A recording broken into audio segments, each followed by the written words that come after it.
Ok, on est parti. Donc voilà, gloire à Dieu, gloire à Dieu, gloire à Dieu, gloire à Dieu. J'attendais ce moment euh, depuis hier soir. Depuis hier soir. Aujourd'hui, mes frères et sœurs, je vais vous parler d'une abomination, mais comme pas possible, que beaucoup de personnes connaissent. Cette secte est connue, hein, elle est connue, tout le monde sait que c'est une secte de toute façon. Mais aujourd'hui, mes frères et sœurs, ça va être clair, net, précis, carré, bien. Je vais essayer de garder mon calme aussi parce que moi, j'en ai marre des fausses doctrines en tant que chrétien. Hein. Alors, quelles sont je vais essayer d'introduire la chose, hein, mes frères et sœurs. Alors, quelles sont j'ai pris des notes. Quelles sont les doctrines principales des témoins de Jéhovah? Il y en a cinq principales que je vais vous exposer. Ensuite, je vais vous exposer ces doctrines-là. On va aller voir dans la parole de Dieu, hein, qu'est-ce qu'elle dit? Est-ce que ça correspond à ce qu'ils défendent, hein, dans leur secte? Et déjà, faut revenir déjà à l'étymologie déjà du mot secte. Qu'est-ce que ça veut dire secte? Sectarisme, sectaire, qu'est-ce que ça veut dire? Secte, ça veut dire se couper, se diviser, se partir, ça veut dire se couper, c'est ça une secte. C'est-à-dire que vous avez un groupe de personnes qui défendent une doctrine, qui n'est pas la bonne, bien sûr, puisque c'est une secte, parce que vous avez la vérité de base, et ensuite vous avez d'autres doctrines à côté. Et comment savoir si ces autres doctrines à côté sont en adéquation ou en accord avec la vérité, avec la doctrine du Christ? Amen. Et comment dire, à partir du moment où vous avez un groupe de personnes qui se prétend chrétiens et qui affirment un autre évangile que celui qu'on vous a annoncé, à vous les chrétiens authentiques, sachez que vous êtes tombé sur quelqu'un peut-être qui est païen, peut-être qui est athée, mais aussi peut-être quelqu'un qui fait partie d'une secte. Donc voilà, donc je vais vous exposer les 5 doctrines que les témoins de Jéhovah défendent. Premièrement, Jésus n'est pas Dieu. Premièrement, Jésus n'est pas Dieu. Les témoins de Jéhovah affirment que Jésus n'est pas Dieu. Deuxièmement, Jésus apparemment est juste ressuscité lors de sa résurrection, et juste ressuscité en esprit. C'est-à-dire que Jésus n'est pas retourné dans son corps, il n'est pas retourné dans le tombeau. Jésus est juste ressuscité en esprit. Deuxième fausse doctrine. Troisième fausse doctrine, l'enfer, les tourments, les flammes n'existent pas. Troisième fausse doctrine. Quatrième fausse doctrine, le Saint-Esprit, hein, le Saint-Esprit de Dieu est juste une force. C'est juste la force de Dieu. Hein. Les témoins de Jéhovah, quand vous leur parlez du Saint-Esprit, ils disent « Ah non, c'est juste la force de Dieu. C'est pas la personne de Dieu, c'est juste la force de Dieu. » Et je crois que ça, c'est la plus marrante. Cinquième et dernière fausse doctrine défendue par les témoins de Jéhovah, Jésus n'a pas été cloué sur une croix en bois, mais sur un poteau. Jésus a été cloué sur un poteau en bois. Tout va bien. Voilà. Donc ça, c'est les 5 fausses doctrines principales défendues par les témoins de Jéhovah. Maintenant, nous allons, ce que je vais faire, le travail que je vais faire par le Saint-Esprit, le vrai, hein, pas ceux des témoins de Jéhovah, vous exposer point par point comment éradiquer leurs fausses doctrines et comment démasquer la supercherie du diable. Parce qu'il faut savoir, avant que je commence l'enseignement, il faut savoir que derrière chaque secte, il y a un esprit de mensonge, il y a un esprit diabolique. C'est-à-dire que c'est le diable qui bâtit les sectes, qui les bâtit. Hein. Les sectes, c'est ce qui est contraire à la vraie doctrine défendue par le Christ. Donc voilà, donc premièrement, les témoins de Jéhovah disent que Jésus n'est pas Dieu. Ok ? On va aller, et je fais cette vidéo, mes frères et sœurs, pourquoi? Parce que premièrement, j'ai un feu dans le cœur comme vous pouvez pas imaginer. Et deuxièmement, pour pas que les nouveaux convertis, les nouveaux chrétiens qui sont dans la vérité, qui sont en quête de vérité, ne tombent dans cette secte. Je fais cette vidéo pour la gloire de Dieu, pour la gloire de Jésus-Christ aujourd'hui. Premièrement, pour servir Dieu. Deuxièmement, pour défendre l'évangile, même si quelque part Dieu n'a pas besoin de moi pour défendre son évangile. Mais troisièmement, aussi pour pas que vous tombiez dans les pièges des témoins de Jéhovah. Parce que c'est ultra subtil. Si vous n'avez pas le Saint-Esprit, vous ne pouvez pas voir, mes frères et sœurs. Et si vous ne lisez pas la parole, vous ne pouvez pas voir les pièges. Grâce à Dieu, Dieu m'a montré les pièges, les fausses doctrines des témoins de Jéhovah et il m'a donné les passages correspondants pour détruire les fausses doctrines des témoins de Jéhovah. Donc, ils disent, Jésus n'est pas Dieu. Très bien. On va aller à la première lettre de Jean dans le Nouveau Testament. Première lettre de Jean, Jean qui était un apôtre du Christ, hein, pour préciser, hein, parce que, hein, voilà, faut arrêter les bêtises. Excusez-moi si dans la vidéo je suis irrité, je suis en colère, mais essayez de me comprendre parce que j'en ai vraiment marre que les gens tombent dans le panneau, quoi. Que les gens s'engagent dans des sectes qui sont complètement décérébrés, complètement malades dans leur tête. J'en ai vraiment marre. 1 Jean, chapitre 5, où c'est l'apôtre Jean qui a écrit. 1 Jean, chapitre 5, verset 20. Je vais commencer par là. 1 Jean, chapitre 5, verset 20. Mais nous savons aussi que le Fils de Dieu est venu et qu'il nous a donné l'intelligence pour que nous connaissions le Dieu véritable. Ainsi, nous appartenions au Dieu véritable par notre union à son Fils Jésus-Christ. Ce Fils est lui-même le Dieu véritable et la vie éternelle. Ce Fils est lui-même le Dieu véritable et la vie éternelle. Qu'est-ce que vous voulez de plus, bande de crétins? Ce Fils est lui-même le Dieu véritable et la vie éternelle. Voilà, il suffit juste de lire la parole. Et s'il y a des témoins de Jéhovah qui regardent la vidéo, je vous conseille de rester parce que ça va barder pour vous. Ça va barder pour vous. Jean chapitre 1. On va retourner un peu en arrière, mes amis. Jean chapitre 1. Et je vais vous exposer comment ils tordent les Écritures, les témoins de Jéhovah. Je vais vous montrer comment ils tordent les Écritures. Je vais vous montrer, moi. Faut arrêter les bêtises au bout d'un moment. Alors, Jean chapitre 1, verset 1 à 5. Le début de l'évangile, hein. Je prends le début de l'évangile. Jean chapitre 1, verset 1 à 5. Au commencement était celui qui est la parole de Dieu. Il était avec Dieu, il était lui-même Dieu. Il était lui-même Dieu. Au commencement, il était avec Dieu. Tout a été créé par lui. Rien de ce qui a été créé n'a été créé sans lui. En lui résidait la vie et cette vie était la lumière des hommes. La lumière brille dans les ténèbres et les ténèbres, ne l'ont pas étouffé. Ok, amen. Donc voilà, donc on voit là que cette fameuse parole, c'est Dieu lui-même, c'est Dieu lui-même. Et plus loin, on verra que la parole s'est faite chair, au milieu, qu'elle s'est manifestée au milieu des hommes. Qu'est-ce que... Et voilà comment les témoins de Jéhovah, ils vont vous dire la chose. Ils vont vous dire, écoutez, les partisans de la Trinité, donc nous les vrais chrétiens, c'est ça que j'ai vu sur leur site, parce ce qu'il faut savoir, c'est que je suis allé sur le site des témoins de Jéhovah, ce qu'ils enseignent, les doctrines qu'ils enseignent. Donc moi, je sais de quoi je parle. Amen, sans vouloir me vanter, hein, mais je suis allé sur leur site et je sais ce qu'ils enseignent, les témoins de Jéhovah. Donc ils vont vous dire, écoutez, les partisans de la Trinité disent que Jésus est Dieu, ok? Mais quand Jésus, dans Jean chapitre 17, tous ces chapitres-là, il parlait à son Père, il disait bien, oui, la vérité, mon Père consiste à ce qu'ils te connaissent toi, le véritable Dieu, et Jésus-Christ. Et ils vont se servir de ce passage-là pour dire que Jésus n'est pas Dieu. Ah bah regardez, Jésus il parlait à son Père, donc ça veut dire que Jésus, il n'est pas l'égal de Dieu. Voilà ce que les témoins de Jéhovah ils vont vous dire. Et ils vont se servir même.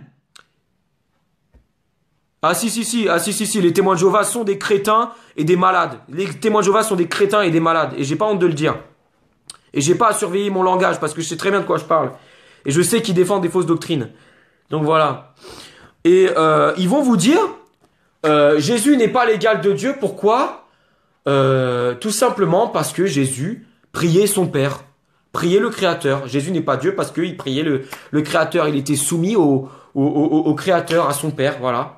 Voilà. Et ils vont vous dire, quand dans Jean chapitre 1, verset 1, au commencement était celui qui est la parole de Dieu, il était avec Dieu, il était lui-même Dieu, les témoins de Jéhovah vont vous dire, ah bah regardez, ils vont vous tordre le verset 1, ils vont vous dire, la parole était comment dire, séparée de Dieu. C'est-à-dire que la parole et Dieu lui-même sont deux êtres différents. C'est-à-dire que la parole en elle-même n'est pas Dieu. Voilà ce que les témoins de Jéhovah vont vous dire. La parole en elle-même n'est pas Dieu. Vous voyez comment tu vois, si tu vois pas le piège, si t'as pas le Saint-Esprit, tu le vois pas le piège. Tu la vois pas la fausse doctrine. Ils vont vous dire que la parole et Dieu, c'est pas la même chose. C'est pas le même être. Oui, selon les témoins de Jéhovah, Jésus n'est pas Dieu. Jésus n'est pas Dieu. Alors que dans Jean chapitre 1, versets 1 à 5, on voit bien que Jésus est Dieu. On le voit direct, c'est évident. C'est évident. Et c'est évident. Je vois pas où est le problème. Ils vont vous dire, oui, la parole, c'est pas la même chose, c'est pas le même truc que Dieu. C'est pas la même chose que Dieu. Vous voyez le blasphème? Vous voyez le blasphème ou pas? C'est un blasphème pur. C'est un blasphème pur. Ils vont se servir de ce passage-là. Si, les témoins de Jéhovah sont des crétins. Si, c'est des crétins. C'est des crétins, les témoins de Jéhovah, je suis désolé. Et j'ai pas honte de le dire, encore une fois. Mais comment dire, voilà, ils vont se servir de Jean chapitre 1, ils vont le tordre, hein, comme ils savent si bien faire, ils vont le tordre, tac, tac, tac, tac, tac, tac, tac. Ils vont le tordre, et ils vont dire, bah, Jésus n'est pas Dieu parce que la parole et Dieu, c'est pas la même chose, c'est séparé. C'est séparé. Et ils vont se servir de Jean, de l'évangile de Jean pour dire, bah regardez, Jésus priait son Père. Donc ça veut dire que Jésus n'est pas l'égal de Dieu. Ils vont se servir de tel passage pour dire que Jésus n'est pas Dieu. Ils vont vous tordre carrément l'évangile et ils comprennent rien. Ils ont même pas le Saint-Esprit. Ok, on va aller à Luc. Évangile selon Luc. Pour prouver encore une fois que Jésus est Dieu, on va aller à Luc. Évangile selon Luc. Luc chapitre 5. Luc chapitre 5. Versets 17 à 26. Luc chapitre 5, versets 17 à 26. Un jour, il était en train d'enseigner. Donc Jésus, des pharisiens et des enseignants de la loi étaient assis dans l'auditoire. Il était venu de tous les villages de Galilée, de Judée, ainsi que de Jérusalem. La puissance du Seigneur se manifestait par les guérisons que Jésus opérait. Voilà que survinrent des hommes qui portaient un paralysé sur un brancard. Ils cherchaient à le faire entrer dans la maison pour le déposer devant Jésus. Mais ils ne trouvèrent pas moyen de parvenir jusqu'à lui à cause de la foule. Alors ils montèrent sur le toit en terrasse, ménagèrent une ouverture dans les tuiles et firent descendre le paralysé sur le brancard en plein milieu de l'assistance, juste devant Jésus. Lorsqu'il vit quelle foi ces hommes avaient en lui, Jésus dit, « Mon ami, tes péchés te sont pardonnés. » Les spécialistes de la loi et les pharisiens se mirent à raisonner et à dire, « Qui est donc cet homme qui prononce des paroles blasphématoires? Qui peut pardonner les péchés si ce n'est Dieu seul ?» Les témoins de Jéhovah, ils sont comme les pharisiens. Ils disent, ouais, mais toi, pour qui tu te prends à dire que t'es Dieu? Pour qui tu te prends à dire que tu pardonnes les péchés? Les témoins de Jéhovah, ils sont pareils. Ils vont dire comme les pharisiens. Qui est donc cet homme qui prononce des paroles blasphématoires? Qui peut pardonner les péchés si ce n'est Dieu seul? Mais Jésus connaissait leur raisonnement. Donc rien que dans cette phrase-là, on voit que Jésus est Dieu. Parce que Jésus connaît les raisonnements, connaît les réflexions de chaque homme. Mais Jésus connaissait leur raisonnement, il leur dit, pourquoi raisonnez-vous ainsi en vous-même? Qu'y a-t-il de plus facile? Dire, tes péchés te sont pardonnés? Ou dire, lève-toi et marche? Eh bien, vous saurez que le Fils de l'homme a sur la terre le pouvoir de pardonner les péchés. Donc Jésus est Dieu. Il déclara au paralysé, je te l'ordonne, lève-toi, prends ton brancard et rentre chez toi. Ainsi, aussitôt, devant tout le monde, l'homme se leva, prit le brancard sur lequel il était couché et s'en alla chez lui, et rendant gloire à Dieu. Les témoins de la scène furent tous saisis de stupéfaction, ils rendaient gloire à Dieu, et étaient remplis de crainte, et remplis de crainte, disaient, nous avons vu aujourd'hui des choses extraordinaires. Amen. Donc voilà, donc les témoins de Jéhovah, c'est un peu le même style que les pharisiens, hein. Ils vont vous dire, attends, mais Jésus, c'est pas Dieu. Il y a que le Créateur qui a que Dieu lui-même qui peut pardonner les péchés. Mais ce qu'ils savaient pas, c'est que les pharisiens, ils avaient Dieu en chair et en os devant leurs yeux. Ils avaient Dieu en chair, l'incarnation du Créateur en chair et en os, ils l'avaient devant leurs yeux.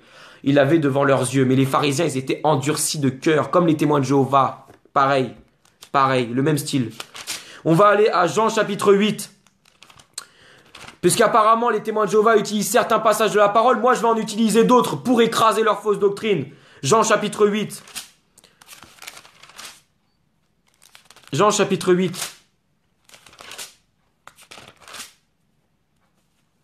Jean chapitre 8, verset 31. Jean chapitre 8, verset 31 à 59. Alors Jésus dit aux Juifs qui avaient mis leur foi en lui, si vous vous attachez à la parole que je vous ai annoncée, vous êtes vraiment mes disciples. Vous connaîtrez la vérité et la vérité fera de vous des hommes libres. Nous, lui répondirent-ils, nous sommes la postérité d'Abraham. Nous n'avons jamais été esclaves de personne. Mais attendez, excusez-moi. Nous n'avons jamais été esclaves de personne, comment peux-tu dire vous serez des hommes libres? Vraiment, je vous l'assure, leur répondit Jésus. Tout homme qui connaît le péché est esclave du péché. Or, un esclave ne fait pas partie de la famille. Un fils, lui, en fait partie pour toujours. Si donc c'est le Fils qui vous donne la liberté, alors vous serez vraiment des hommes libres. Je sais que vous êtes les descendants d'Abraham. Pourtant, vous cherchez à me faire mourir parce que ma parole ne trouve aucun accès dans votre cœur. Moi, je parle de ce que j'ai vu chez mon père. Quant à vous, vous faites ce que vous avez appris de votre père avec un petit P. Notre père à nous, répondirent-ils, c'est Abraham.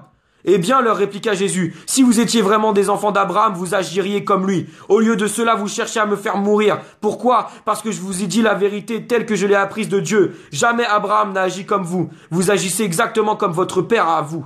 Mais répondirent-ils, nous ne sommes pas des enfants illégitimes. Nous n'avons qu'un seul père, Dieu.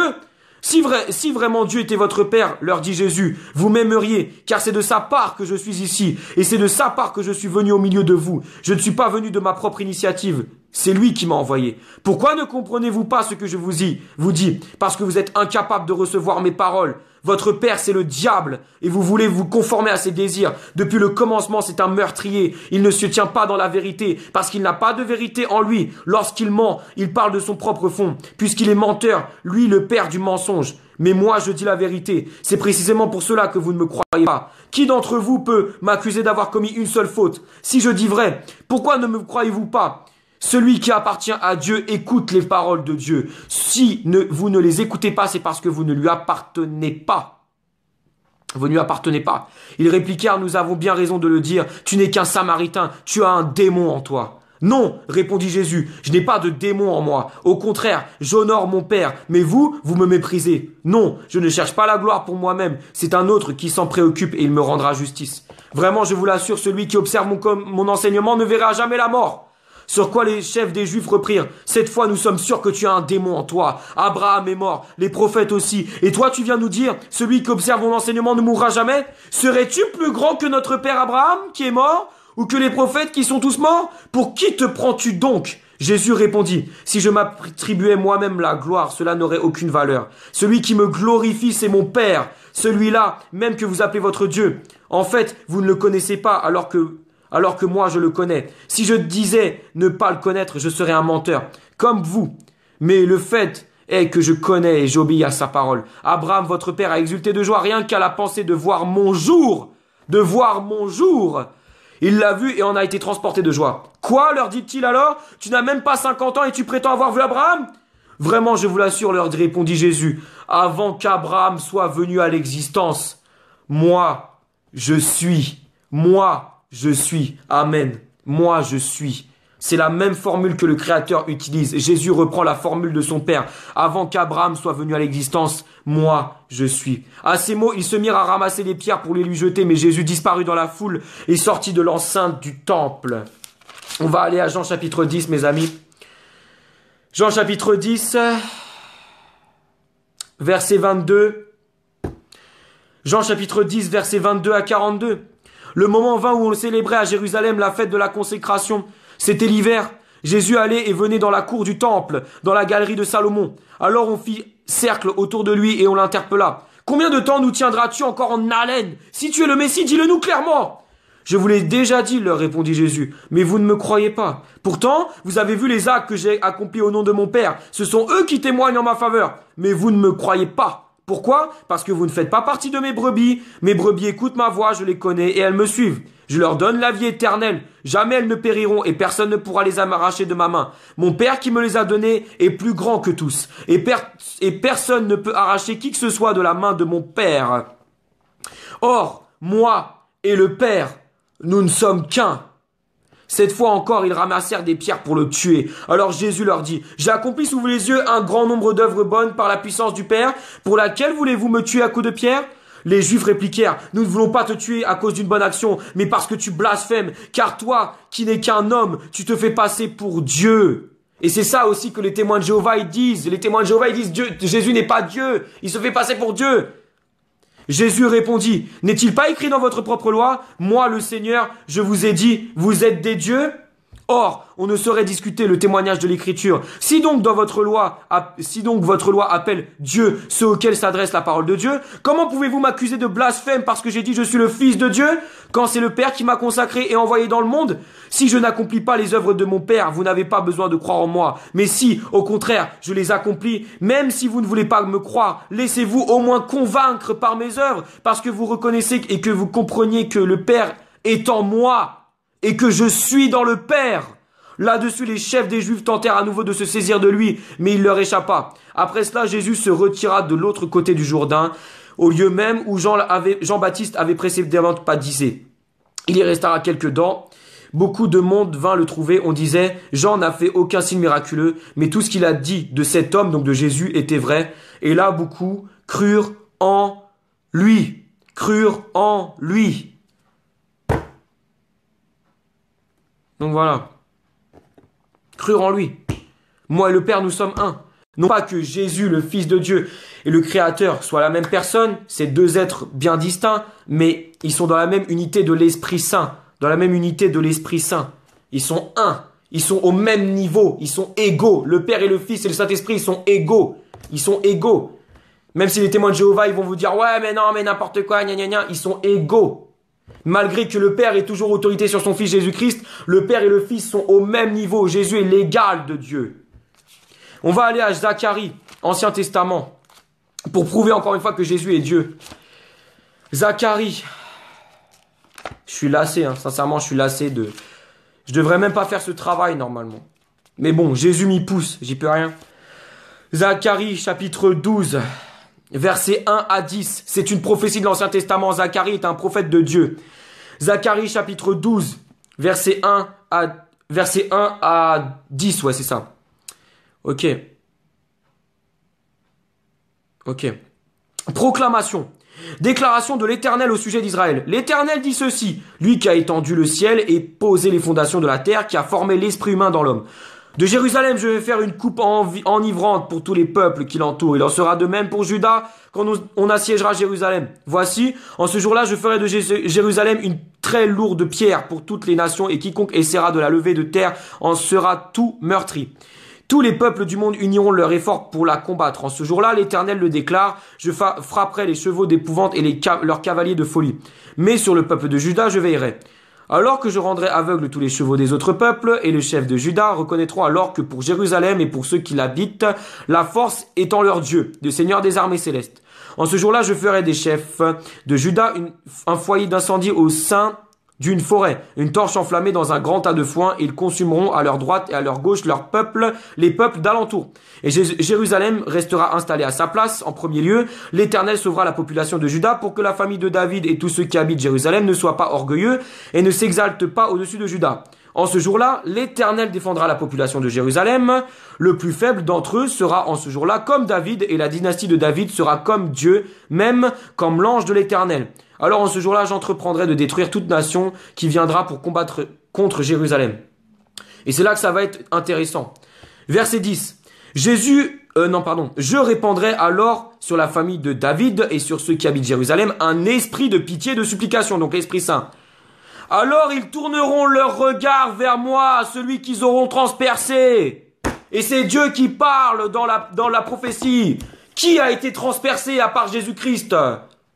Qui a été transpercé à part Jésus-Christ? Ils porteront le deuil pour lui comme on porte le deuil pour un enfant unique. Ils pleureront sur lui tout comme on pleure amèrement pour son fils premier-né. Amen. Jésus est Dieu. Encore une fois. Alors ils tourneront leur regard vers moi, celui qu'ils auront transpercé. Qui a été transpercé à la croix? Qui a été transpercé à la croix? Et pourtant on sait que c'est Dieu qui parle dans Zacharie chapitre 12. Versets 1 à 10. On sait que c'est Dieu. Ils tourneront leur regard vers moi, celui qu'ils auront transpercé. Vers moi. Ils tourneront leur regard vers moi. Je répandrai un esprit de pitié et de supplication. L'Esprit Saint. Alors ils tourneront leur regard vers moi, celui qu'ils auront transpercé. Ils porteront le deuil pour lui comme on porte le deuil pour un enfant unique. Comme un enfant unique. Jésus est Dieu. Amen. Jésus est Dieu. Même les prophètes l'ont dit. Même les prophètes l'ont dit. Qui viennent pas me sortir que Jésus n'est pas Dieu maintenant. Ésaïe chapitre 9.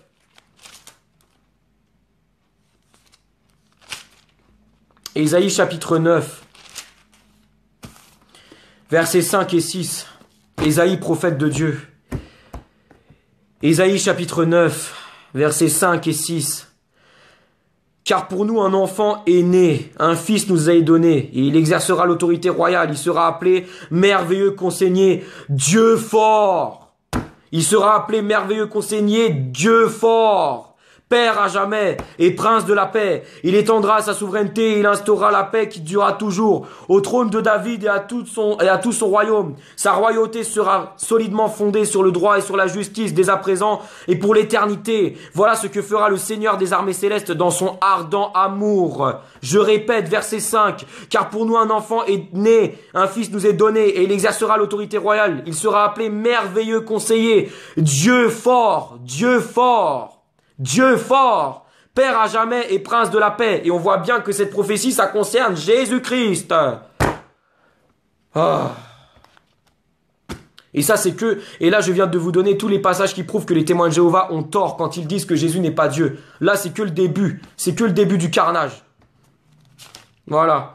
Donc, je vous invite à re-regarder tous ces passages-là. 1 Jean chapitre 5 verset 20, Jean chapitre 1 verset 1 à 5, Luc chapitre 5 verset 17 à 26, Jean chapitre 8 verset 31 à 59, Jean chapitre 10 verset 22 à 42, Zacharie chapitre 12 verset 1 à 10 et Ésaïe chapitre 9 verset 5 et 6. Et encore, j'ai pas pris tous les passages de la parole. Et encore, j'aurais pu aller plus loin.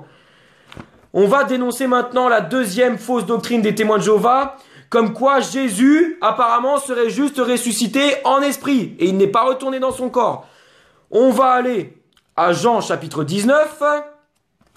Mes amis, tout ça, cette vidéo, je la fais pour la gloire de Dieu. Et je la fais aussi pour vous, chrétiens, pour pas que vous vous laissiez troubler par ces malades mentaux. Par ces malades-là, qui enseignent des doctrines complètement déréglées. Qui enseignent des autres évangiles. Hein? Ils enseignent le contraire de ce que les apôtres du Christ, ils ont enseigné. Voilà. Et même si je suis sévère, même si je suis violent, eh ben, j'ai pas le choix. Parce qu'au bout d'un moment, il faut arrêter de se foutre de notre bouche. Hein, pour pas être vulgaire, faut arrêter de se foutre de nous au bout d'un moment. Jean chapitre 19. Et venez pas me parler de douceur, de ouais, Romain t'es pas doux, tout ça. Hein. Je m'en fiche qu'ils acceptent pas mon message. Je m'en fiche. Cette vidéo, je l'ai fait pour les chrétiens nouveaux convertis, pour pas qu'ils tombent dans les pièges des témoins de Jéhovah. Je l'ai fait pas pour les témoins de Jéhovah. Parce que je sais que les témoins de Jéhovah, ils vont pas m'entendre. Je sais que les témoins de Jéhovah, ils vont rien comprendre de ce que je leur dis. Je le sais. Donc ça sert à rien d'essayer de les convertir puisqu'ils vont rien comprendre, vu qu'ils ont pas le Saint-Esprit. Jean chapitre 19. Jean chapitre 19. Oh, et en même temps, je vais vous dénoncer la doctrine aussi comme quoi Jésus a été cloué, comment dire, sur un poteau. Hein. Je vais vous dénoncer à la fois en même temps la fausse doctrine comme quoi Jésus est ressuscité juste en esprit et la fausse doctrine comme quoi Jésus a été cloué sur un poteau. Hein. Ok. Jean chapitre 19, à partir du verset 16 jusqu'à Jean chapitre 20, verset 31. Alors Pilate le leur livra pour qu'il soit crucifié. Rien que ça, déjà, ça devrait faire tilt. On ne peut pas être crucifié sur un poteau en bois. On est crucifié sur une croix. On est crucifié sur une croix, pas sur un poteau. Rien que le verset 16, il nous prouve que Jésus a été sacrifié sur une croix en bois. Ils s'emparèrent donc de Jésus, celui-ci portant lui-même sa croix. Celui-ci portant lui-même sa croix.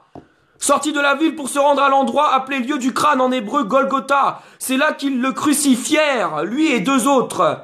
On plaça une croix de chaque côté de la sienne. Donc Jésus a été crucifié sur une croix.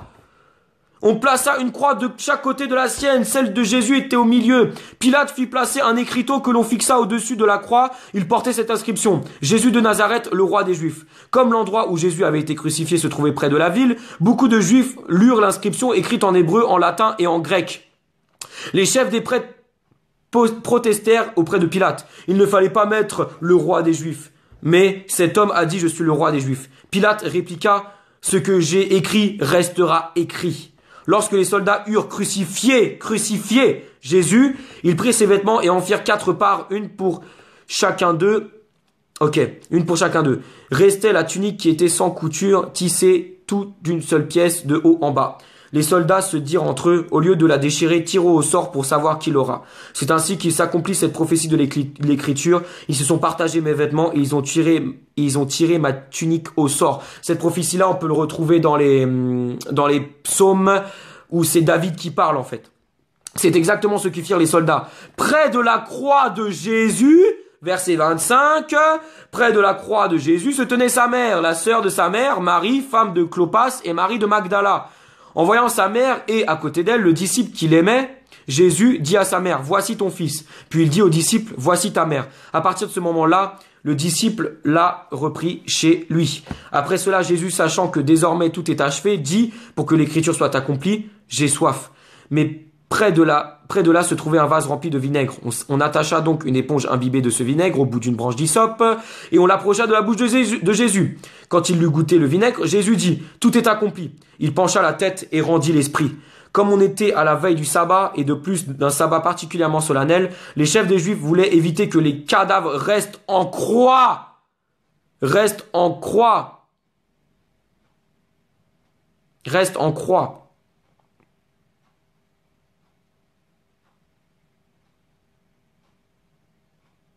Ok, durant la fête. Ils allèrent trouver Pilate pour lui demander de faire briser les jambes des suppliciés et de faire enlever le corps. Les soldats vinrent donc et brisèrent les jambes au premier des criminels crucifiés avec Jésus, puis à l'autre. Quand ils arrivèrent à Jésus, ils constatèrent qu'il était déjà mort. Ils ne lui brisèrent pas les jambes. L'un des soldats lui enfonça sa lance dans le côté et aussitôt il en sortit du sang et de l'eau. Celui qui rapporte ces faits les a vus de ses propres yeux et en témoigne. Et son témoignage est vrai. Donc il parle de lui-même. Là, c'est Jean qui parle. Témoignage pour que vous... témoignage est vrai. Il sait parfaitement qu'il dit la vérité, que pour que vous aussi vous croyez en effet. Tout cela est arrivé pour que se réalise cette parole de l'écriture. Aucun de ces os ne sera brisé. De plus, un autre texte déclare ah voilà, regardez, vous retrouvez ça. De plus, un autre texte déclare ils tourneront leur regard vers celui qu'ils ont transpercé. Ça revient à Zacharie. Oh, c'est bon, l'amour, hein, c'est bon. Hein. De plus, un autre texte déclare ils tourneront leur regard vers celui qu'ils ont transpercé. Zacharie chapitre 12, verset 10. Il est repris dans Jean chapitre 19, verset 37. Amen. Donc voilà, on va, et pour la fausse doctrine, comme quoi Jésus est juste ressuscité en esprit, hein. On va aller directement à Jean chapitre 20. Jean chapitre 20 et on va aller jusqu'à la fin. On va aller jusqu'à la fin. Je vais vous lire tout le chapitre 20 de Jean. Le dimanche matin très tôt, Marie de Magdala se rendit au tombeau. Il faisait encore très sombre.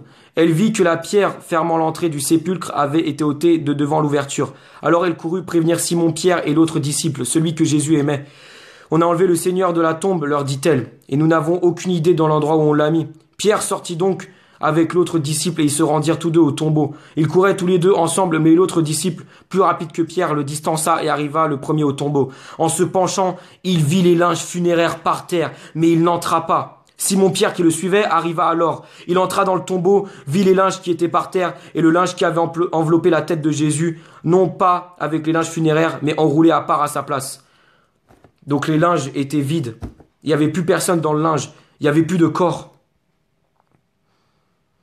Alors l'autre disciple, celui qui était arrivé le premier, entra à son tour dans le tombeau. Il vit et il crut. En effet, jusque-là, il n'avait pas encore compris que Jésus devait ressusciter d'entre les morts, comme l'avait annoncé l'Écriture. Les deux disciples s'en retournèrent alors chez eux. Pendant ce temps, Marie se tenait dehors près du tombeau et pleurait. Tout en pleurant, elle se pencha vers le tombeau. Elle vit deux anges vêtus de blanc, assis à l'endroit où le corps de Jésus avait été déposé, l'un à la tête et l'autre aux pieds. Ils lui dirent, « Pourquoi pleures-tu ? On a enlevé mon Seigneur, leur répondit-elle, et je ne sais pas où on l'a mis. Tout en disant cela, elle se retourna et vit Jésus qui se tenait là, mais elle ne savait pas que c'était lui. Pourquoi pleures-tu lui demanda Jésus, qui cherches-tu? Pensant que c'était le gardien du jardin, elle lui dit, si c'est toi qui l'as emporté, dis-moi où tu l'as mis pour que j'aille le reprendre. Jésus lui dit, Marie. Elle se tourna vers lui et s'écria en hébreu, Rabouni, ce qui veut dire maître. Ne me retiens pas, lui dit Jésus, car je ne suis pas encore monté vers le Père. Va plutôt trouver mes frères et dis-leur de ma part, je monte vers mon Père qui est votre Père, vers mon Dieu qui est votre Dieu. Marie de Magdala alla donc annoncer aux disciples, j'ai vu le Seigneur. Et elle leur rapporta ce qu'il lui avait dit. Ce même dimanche dans la soirée, les disciples étaient dans une maison dont il avait verrouillé les portes. Et c'est là où les témoins de Jéhovah vont utiliser ça pour dire que Jésus était juste ressuscité en esprit.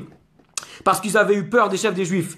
Jésus vint. Donc ils vont se servir de ça pour dire, ah bah regardez, Jésus est arrivé, il était juste en esprit, il n'avait pas son corps, puisqu'il a traversé la porte qui était verrouillée par les disciples. Jésus vint, il se trouva là au milieu d'eux, et il leur dit, que la paix soit avec vous. Tout en disant cela, il leur montra ses mains. Il leur montra ses mains. Jésus avait un corps, il avait repris son corps, il leur montra ses mains et son côté. Les disciples furent remplis de joie parce qu'ils voyaient le Seigneur. Donc Jésus n'était pas en esprit. Il avait ses mains, il avait ses côtes, il avait son corps qu'il avait à la base. Les disciples furent remplis de joie parce qu'ils voyaient le Seigneur. Que la paix soit avec vous, leur dit-il de nouveau. Comme mon Père m'a envoyé, moi aussi je vous envoie. Après avoir dit cela, il souffla sur eux et continua. Recevez l'Esprit Saint. Ceux à qui vous remettrez leurs péchés en seront effectivement tenus quittes, et ceux à qui vous les retiendrez resteront chargés. L'un des 12, Thomas, surnommé le jumeau, n'était pas avec eux lors de la venue de Jésus. Les autres disciples lui dirent, nous avons vu le Seigneur. Mais il leur répondit, si je ne vois pas la marque des clous dans ses mains, si je ne mets pas mon doigt à la place des clous, et si je ne mets pas la main dans son côté, je ne croirai pas. Et ça me fait penser aux témoins de Jéhovah. Parce que les témoins de Jéhovah, ils ne croient pas que Jésus il a repris son corps quand il est ressuscité. Ils ont réagi comme Thomas. Si je ne vois pas la marque des clous dans ses mains, si je ne mets pas mon doigt à la place des clous, et si je ne mets pas la main dans son côté, je ne croirai pas. 8 jours plus tard, les disciples étaient de nouveau réunis dans la maison. Cette fois-ci, Thomas était avec eux. Jésus vint, alors que les portes étaient verrouillées. Il se tint au milieu d'eux et leur dit, que la paix soit avec vous. Puis il dit à Thomas, place ton doigt ici. Place ton doigt ici, vois mes mains, avance ta main et mets-la dans mon côté. Ne sois donc pas incrédule, mais crois. Thomas lui répondit, mon Seigneur et mon Dieu. Et Jésus n'a pas dit, ah non, je suis pas Dieu, arrête, je suis pas Dieu. Jésus n'a rien dit. Thomas a dit, quand il a vu Jésus, mon Seigneur et mon Dieu. Et voilà encore un argument de plus pour dire que Jésus est Dieu. Mon Seigneur et mon Dieu. Et Jésus, comment lui a répondu, lui a dit ça. Parce que tu m'as vu, tu crois? Lui dit Jésus, heureux ceux qui croient sans avoir vu. Jésus a accompli sous les yeux de ses disciples encore beaucoup d'autres signes miraculeux qui n'ont pas été rapportés dans ce livre. Mais ce qui s'y trouve a été écrit pour que vous croyiez que Jésus est le Christ, le Fils de Dieu. Et qu'en croyant, vous possédiez la vie en son nom. Amen. Donc voilà, donc rien que par ce passage-là, je vous ai prouvé que Jésus est bien mort sur une croix. Jésus est bien Dieu et Jésus est bien ressuscité dans son corps qu'il avait quand il était sur la terre. Voilà comment éradiquer les sectes. Voilà comment on fait pour éradiquer les fausses doctrines. Avec la parole. Toujours avec la parole. Toujours. Ah oui. Par rapport à Jésus a été... les témoins de Jéhovah disent que Jésus a été cloué sur un poteau. On va aller à Jean. Ah non, Jean chapitre 19, je viens de citer. On va aller dans Colossiens, mes amis, dans le Nouveau Testament. Colossiens. Et si les témoins de Jéhovah me disent encore que Jésus a été cloué sur un poteau, je vous jure que je pète un câble. Je pète un câble. Parce que là, la parole est claire. Il y a pas à chercher. Il y a pas à chercher. Colossiens chapitre 1, verset 12. Donc c'est l'apôtre Paul qui a écrit aux chrétiens de Colosse. Colossiens chapitre 1, verset 12 à 20. Ok. Il nous a arrachés au pouvoir des ténèbres et nous a fait passer dans le royaume de son Fils bien-aimé. Étant unis à lui, nous sommes délivrés car nous avons reçu le pardon des péchés. Ce Fils, il est l'image du Dieu que nul ne voit. Et les témoins de Jéhovah, encore une fois, vont tordre ce passage pour dire que Jésus n'est pas Dieu, alors que Jésus est Dieu. Puisqu'il est l'incarnation du Créateur, puisqu'il est l'image du Créateur. Donc Jésus est Dieu aussi. Jésus est Dieu aussi puisqu'il est l'image, puisqu'il est l'incarnation du Créateur. Enfin bref, c'est complètement débile. Ce Fils, il est l'image de Dieu que nul ne voit. Il est le premier-né de toute la création, car c'est en lui qu'ont été créées toutes choses, dans les cieux comme sur la terre, les visibles, les invisibles, les trônes et les seigneuries, les autorités, les puissances. Oui, par lui et pour lui, tout a été créé. Il est lui-même bien avant toute chose. Parce que les témoins de Jéhovah vont vous dire aussi que Jésus a un commencement et Jésus a une fin, alors que Jésus a toujours été là. Dieu n'a pas de commencement ni de fin. Et les témoins de Jéhovah vont encore une fois tordre ce passage pour vous dire, ah bah Jésus, il a jamais été avec son Père. Non, les témoins de Jéhovah ne sont pas des personnes sincères et ils aiment le faux Dieu. Point. Il est lui-même bien avant toute chose et tout subsiste en lui. Il est lui-même la tête de son corps qui est l'Église. Ce Fils est le commencement, le premier-né de tous ceux qui sont morts, afin qu'en toute chose il ait le premier rang. Car c'est en lui que Dieu a désiré que toute plénitude ait sa demeure. Et c'est par lui qu'il a voulu réconcilier avec lui-même l'univers tout entier. Ce qui est sur la terre et ce qui est au ciel, en instaurant la paix par le sang que son Fils a versé sur la croix. A versé sur la croix. A versé sur la croix. Verset 20. Et c'est par lui qu'il a voulu réconcilier avec lui-même l'univers tout entier, ce qui est sur la terre et ce qui est au ciel, en instaurant la paix par le sang que son Fils a versé sur la croix. Voilà. Et puis on va aller à Colossiens chapitre 2, versets 13 à 15. Colossiens chapitre 2, versets 13 à 15. Il nous a pardonné toutes nos fautes, car il a annulé l'acte qui établissait nos manquements à l'égard des commandements. Oui, il l'a effacé, le clouant sur la croix. Oui, il l'a effacé, le clouant sur la croix, pas sur un poteau. Pas sur un poteau.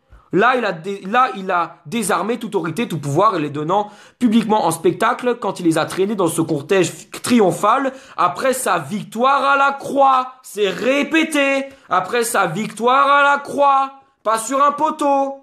Voilà. Wouh. Ok. Maintenant, on va arriver à l'enfer n'existe pas. Parce que qu'est-ce qu'ils vont dire les témoins de Jéhovah?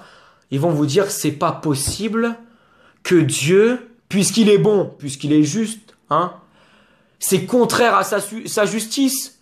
Dieu ne peut pas punir. Dieu est trop bon pour ça. Dieu, il va pas punir les âmes. L'enfer avec les flammes. Ouais, merci Claudia, merci Claudia.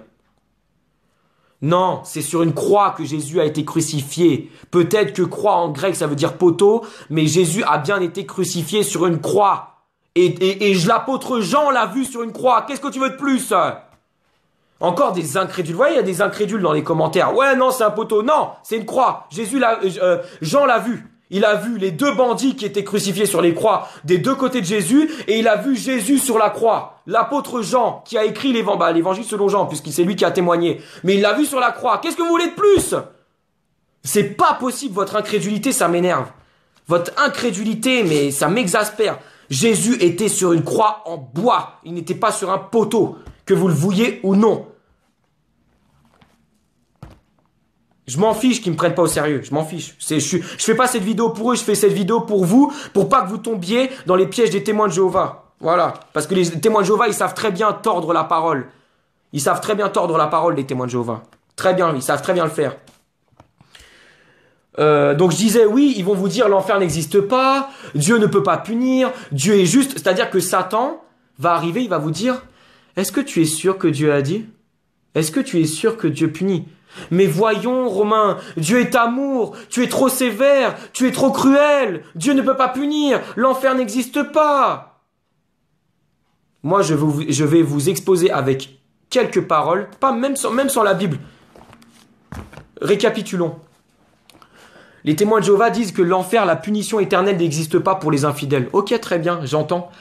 Donc ça voudrait dire que Dieu, par définition, fait du favoritisme. Je m'explique. C'est-à-dire que les méchants et les justes seront ensemble dans le royaume. C'est-à-dire que tous les infidèles, tous les idolâtres, tous les débauchés, tous les homosexuels, tous les menteurs, tous les calomniateurs, tous les magiciens, tous ceux qui sont contre Dieu, ils sont sauvés. Puisqu'apparemment Dieu est amour, que Dieu ne peut pas punir. Que Dieu ne peut pas punir. Puisqu'apparemment Dieu est amour. Puisque Dieu ne punit pas, parce qu'il n'y a pas d'enfer. Donc ça veut dire que tous les injustes, que tous les mauvais vont au ciel. Voilà. Voilà ce que disent les témoins de Jéhovah. À quel point ils sont...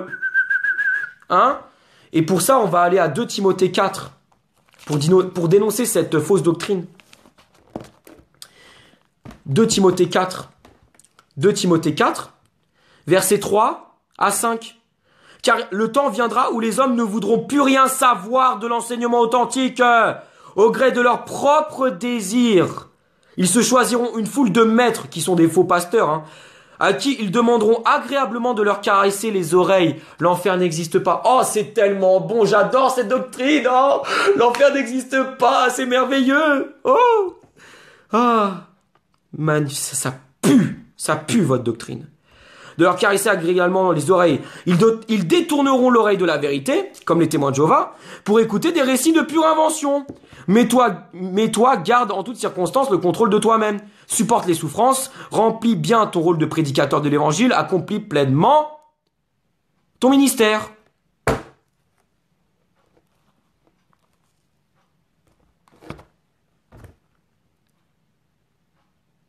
Ils sont comme les témoins de Jéhovah, ils sont comme la plupart des catholiques. Quoi? Un enfer? Oh, mais Dieu est trop bon, il peut pas punir les âmes perdues, voyons.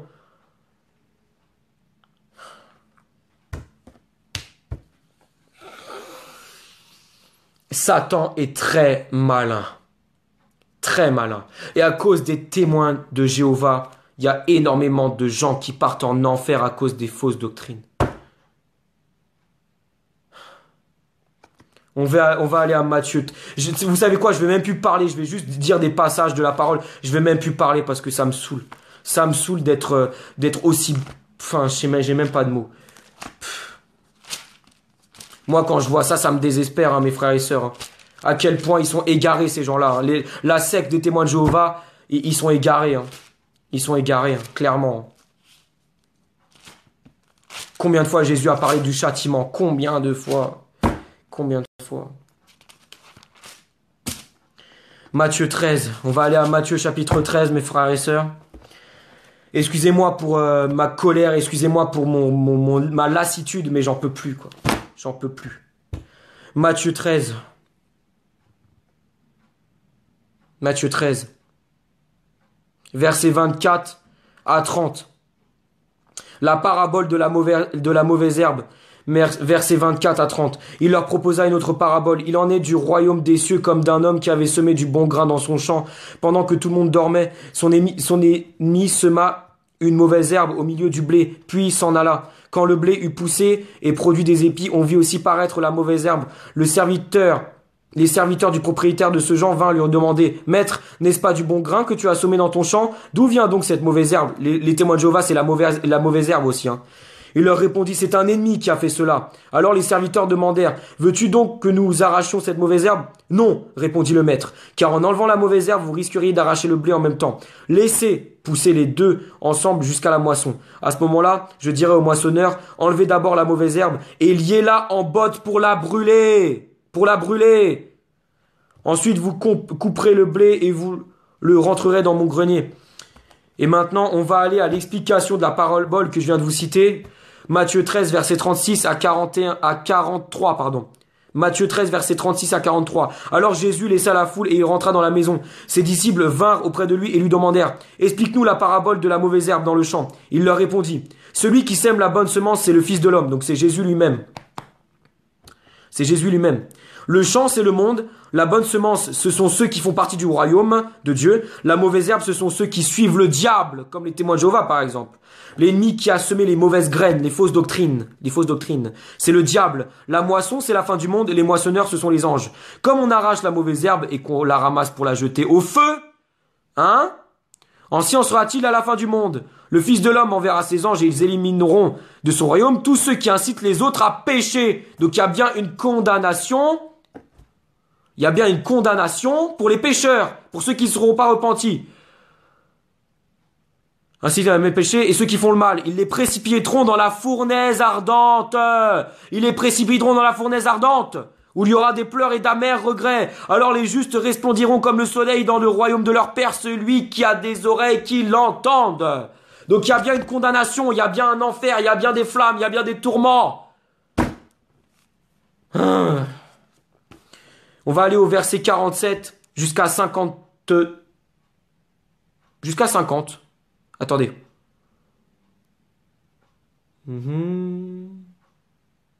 Ok. Oui, toujours Matthieu 13, mes frères et sœurs. Verset 47. Ok. À 53. Voici encore à quoi ressemble le royaume des cieux. Des pêcheurs ont jeté en mer un filet qui ramasse toutes sortes de poissons. Une fois qu'il est rempli, les pêcheurs le tirent sur le rivage, puis s'assoient autour et trient leur prise. Ce qui est bon, ils le mettent dans des paniers, et ce qui ne vaut rien, ils le rejettent. C'est ainsi que les choses se passeront à la fin du monde. Les anges viendront et sépareront les méchants d'avec les justes. Mais les témoins de Jéhovah, ils disent le contraire. Ils disent, ah ben non, tout le monde est sauvé. Il n'y a pas d'enfer. Même les pécheurs, même les idolâtres, même les débauchés, ils vont au ciel. Comme les catholiques, ils disent. Donc il y aura une séparation entre les méchants et les justes. Et ils les précipiteront dans la fournaise ardente où il y aura des pleurs et d'amers regrets. Avez-vous compris tout cela? Oui, répondirent-ils. Alors Jésus conclut. Ainsi donc, tous ces spécialistes de la loi qui a été instruit des choses qui concernent le royaume des cieux est semblable à un père de famille qui tire de son trésor des choses nouvelles et des choses anciennes. Quand Jésus eut fini de raconter ces paraboles, il partit de là. Matthieu 23.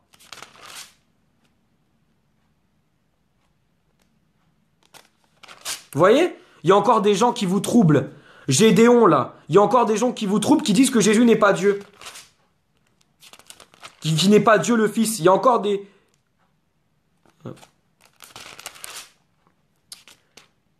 Matthieu 23.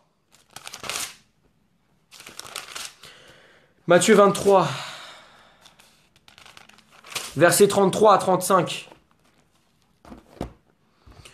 Matthieu 23, versets 33 à 35. Donc c'est Jésus qui parlait aux pharisiens à l'époque. Serpent, race de vipère, comment pouvez-vous penser que vous éviterez le châtiment de l'enfer? En effet, je vais vous envoyer des prophètes, des sages et des spécialistes de l'écriture. Vous allez tuer ou crucifier les uns, fouetter les autres dans vos synagogues et les persécuter d'une ville à l'autre, pour que retombe sur vous le châtiment. Donc il y a un châtiment qui appelle le meurtre de tous les innocents depuis celui d'Abel, le juste, jusqu'à celui de Zacharie, fils de Barachi, que vous avez assassiné entre le temple de l'autel, fils de Barachi, que vous avez assassiné entre le temple et l'autel du sacrifice. Donc il y a un châtiment, donc il y a bien un enfer. Amen. Matthieu 24. Matthieu 24.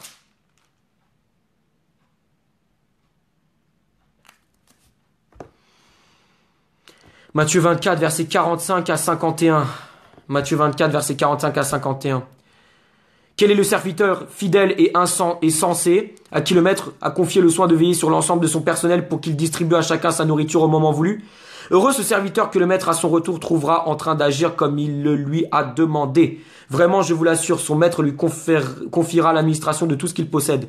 Mais si c'est un mauvais serviteur qui se dit « Mon maître n'est pas prêt de rentrer » et se met à maltraiter ses compagnons de service, à manger et à boire avec les ivrognes, son maître arrivera un jour, il n'y s'y attendra pas, et à un moment qu'il ne connaît pas. Alors le maître le punira très sévèrement et le traitera comme on traite les hypocrites.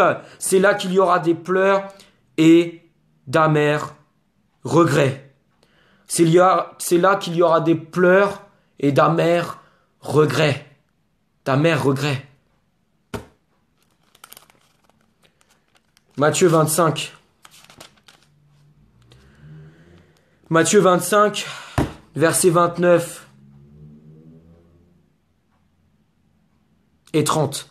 Matthieu 25, versets 29 et 30. Car à celui qui a, on donnera encore et il sera dans l'abondance. Mais à celui qui n'a pas, on ôtera même ce qu'il a. Quant à ce vaurien, jetez-le dans les ténèbres du dehors. Jetez-le dans les ténèbres du dehors, où il y aura des pleurs et d'amers regrets. Qu'est-ce que je peux vous dire de plus? Matthieu 25, versets 31 à 46. Le jugement dernier, quand le Fils de l'homme, donc Jésus, viendra dans sa gloire avec tous ses anges, il prendra place sur son trône glorieux. Tous les peuples de la terre seront rassemblés devant lui, alors il les divisera en deux groupes, tout comme le berger fait le tri entre les brebis et les boucs. Il placera les brebis à sa droite et les boucs à sa gauche. Après quoi, le roi dira à ceux qui sont à sa droite, « Venez, vous qui êtes bénis par mon Père, prenez possession du royaume qu'il a préparé pour vous depuis la création du monde, car j'ai souffert de la faim et vous m'avez donné à manger. J'ai eu soif et vous m'avez donné à boire. J'ai été un étranger et vous m'avez accueilli chez vous. J'étais nu et vous m'avez donné des vêtements. J'étais malade et vous m'avez soigné. J'étais en prison et vous êtes venus à moi. Alors les justes lui demanderont, mais Seigneur, quand t'avons-nous vu avoir faim et t'avons-nous donné à manger? Ou avoir soif, et t'avons-nous donné à boire, ou étranger, et t'avons-nous accueilli, ou nu, ou t'avons-nous vêtu, ou malade, ou prisonnier, et sommes-nous venus te rendre visite? Et le roi leur répondra, vraiment, je vous l'assure, chaque fois que vous avez fait cela au moindre de mes frères, que voici, c'est à moi-même que vous l'avez fait. Puis il se tournera vers ceux qui seront à sa gauche, retirez-vous loin de moi, vous que Dieu a maudit, et allez dans le feu éternel préparé pour le diable et ses anges, car j'ai souffert de la faim et vous ne m'avez rien donné à manger, j'ai eu soif et vous ne m'avez rien donné à boire, j'étais un étranger et vous ne m'avez pas accueilli chez vous, j'étais nu et vous ne m'avez pas donné de vêtements, j'étais malade et en prison et vous ne m'avez pas pris soin de moi. Alors ils lui demanderont à leur tour, mais Seigneur, quand avons-nous vu souffrant de la faim ou de la soif? Quand avons-nous vu étranger, nu, malade ou en prison, et avons-nous négligé de te rendre ce service? Alors il leur répondra, vraiment je vous l'assure, chaque fois que vous n'avez pas fait cela au moindre de ceux qui voici, c'est à moi que vous avez manqué de le faire. Et ils s'en iront au châtiment éternel, tandis que les justes entreront dans la vie éternelle. Voilà. Apocalypse. On va aller au livre de l'Apocalypse. Apocalypse chapitre 14. Apocalypse chapitre 14, versets 9 à 11.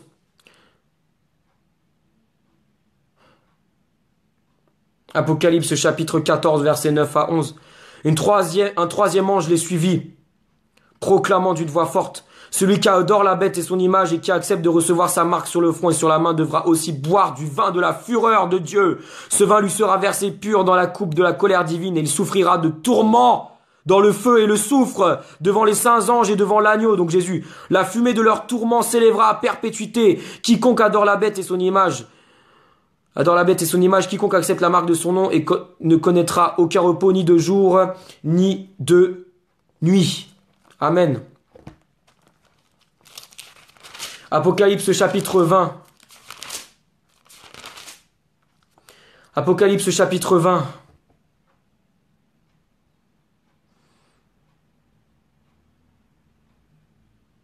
Non, Apocalypse chapitre 22, pardon.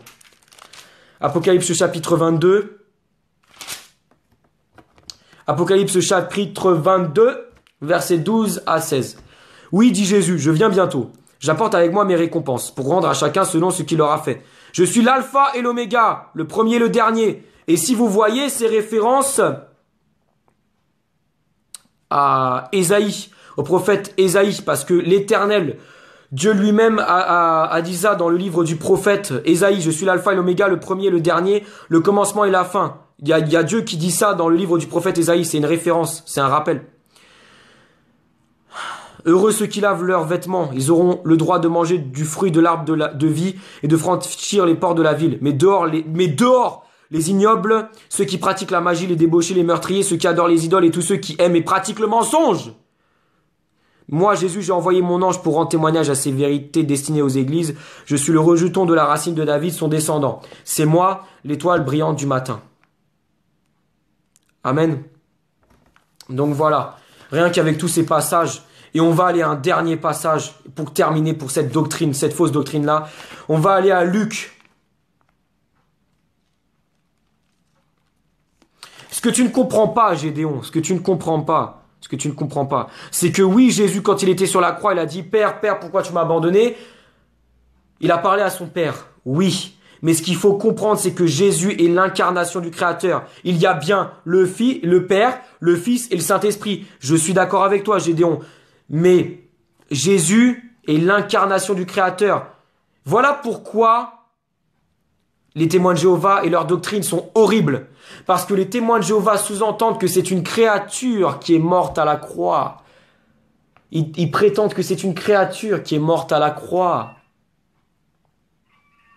Alors que c'est l'incarnation du Créateur qui est morte sur la croix en bois. Si c'était un homme lambda, si c'était un homme banal qui était mort sur la croix en bois, tous les hommes n'auraient jamais pu être rachetés, parce qu'il faut forcément par définition quelqu'un de juste pour racheter tous les injustes. Voilà pourquoi votre doctrine à vous, témoins de Jéhovah, elle est horrible. Parce que vous sous-entendez que c'est une créature qui est morte sur la croix en bois, alors que c'est l'incarnation du Créateur qui est morte sur la croix. Parce que Jésus est l'incarnation de Dieu. Et il y en a encore parmi vous qui vont rester butés, qui vont s'entêter, qui vont rien comprendre à ce que je dis. C'est l'incarnation du Créateur qui est mort sur la croix en bois et qui est ressuscité. C'est l'image du Dieu qu'on ne voit pas qui est morte sur la croix en bois, pas une créature. Mais les témoins de Jéhovah vont vous dire, ouais, Jésus n'est pas Dieu. Donc si Jésus n'est pas Dieu, ça voudrait dire que ce n'est pas Dieu. Ce n'est pas Dieu qui est mort sur la croix en bois, mais c'est une créature. C'est une créature pécheresse. Et ça voudrait dire même par définition que Jésus a péché. Or, la parole dit que Jésus n'a jamais péché. Jésus n'aurait jamais pu se sacrifier s'il avait péché une seule fois. Et qui n'est pas pécheur si ce n'est Dieu lui-même? Qui n'est pas pécheur si ce n'est Dieu lui-même?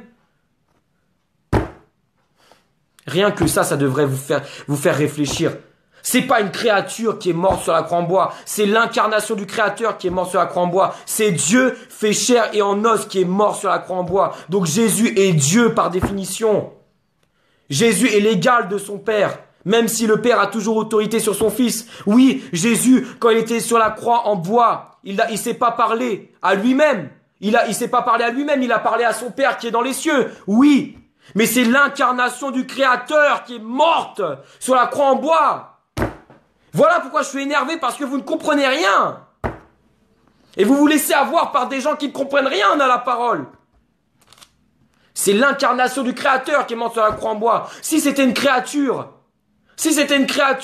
qui était morte sur la croix en bois, le sacrifice n'aurait eu aucun effet. On n'aurait pas été pardonné et tous les hommes auraient péri en enfer. Et on ne serait pas là à l'heure aujourd'hui. On ne serait pas là aujourd'hui, mes frères et sœurs. Voilà pourquoi leur doctrine des témoins de Jéhovah, elle est abominable. Et leur secte, elle est abominable. Parce qu'ils enseignent que Jésus était qu'un simple homme par définition, par sous-entendement. Puisque Jésus n'est pas Dieu, ça voudrait dire que c'est un homme lambda qui est mort sur la croix en bois. Si je réfléchis bien, si je suis le raisonnement des témoins de Jéhovah. Et ouais, et c'est là où tu repères les fausses doctrines. C'est là que tu démasques le diable qui se cache. C'est là que tu démasques le diable. Une autre doctrine des témoins de Jéhovah. Les témoins de Jéhovah enseignent que le Saint-Esprit n'est que la force de Dieu.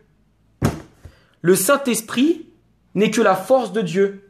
Ce n'est pas une personne. Le Saint-Esprit n'est pas égal au Père et au Fils. Le Saint-Esprit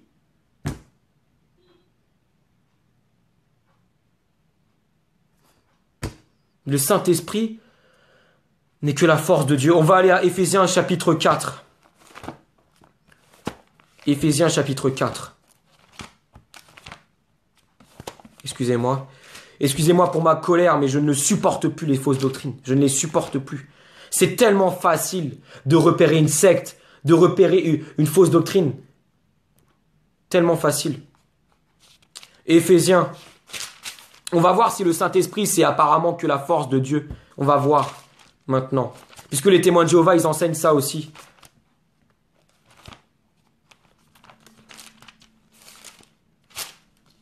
Excusez-moi. Ah voilà, ça y est. Éphésiens chapitre 4, pardon. Éphésiens chapitre 4, verset 30. Juste ça.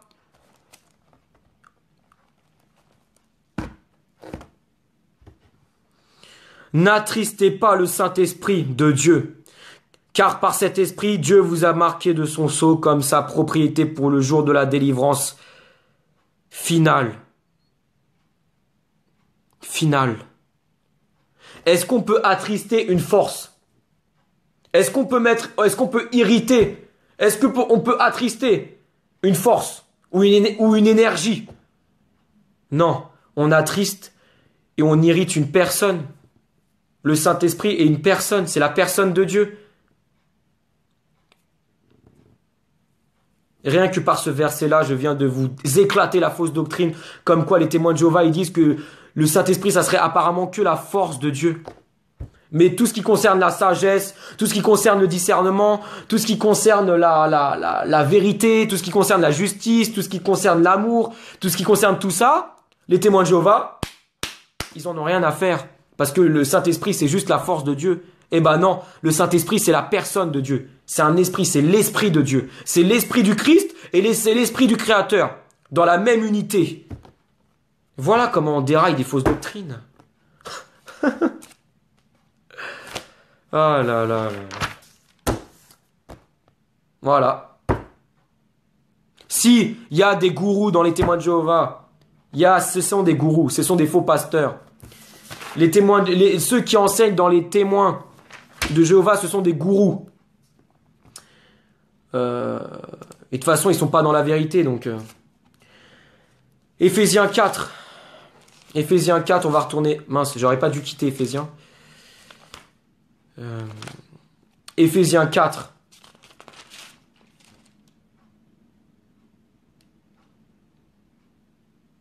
Éphésiens 4. Versets 12 à 14. Il a fait don de ces hommes pour que ceux qui appartiennent à Dieu soient rendus aptes à accomplir leur service en vue de la construction du corps du Christ. Ainsi, nous parviendrons tous ensemble à l'unité dans la foi et dans la connaissance du Fils de Dieu à l'état d'adulte, à un stade où se manifeste toute la plénitude qui nous vient du Christ. De cette manière, nous ne serons plus des petits enfants ballottés comme des barques par les vagues et emportés ça et là par le vent de toutes sortes d'enseignements excusez-moi, ça a coupé. À la merci d'hommes habiles à entraîner les autres dans l'erreur. Dans l'erreur.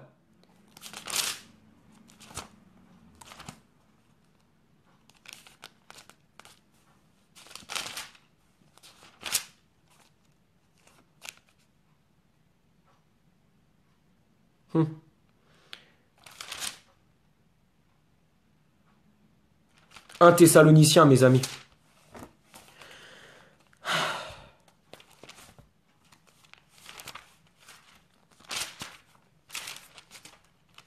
Un Thessalonicien.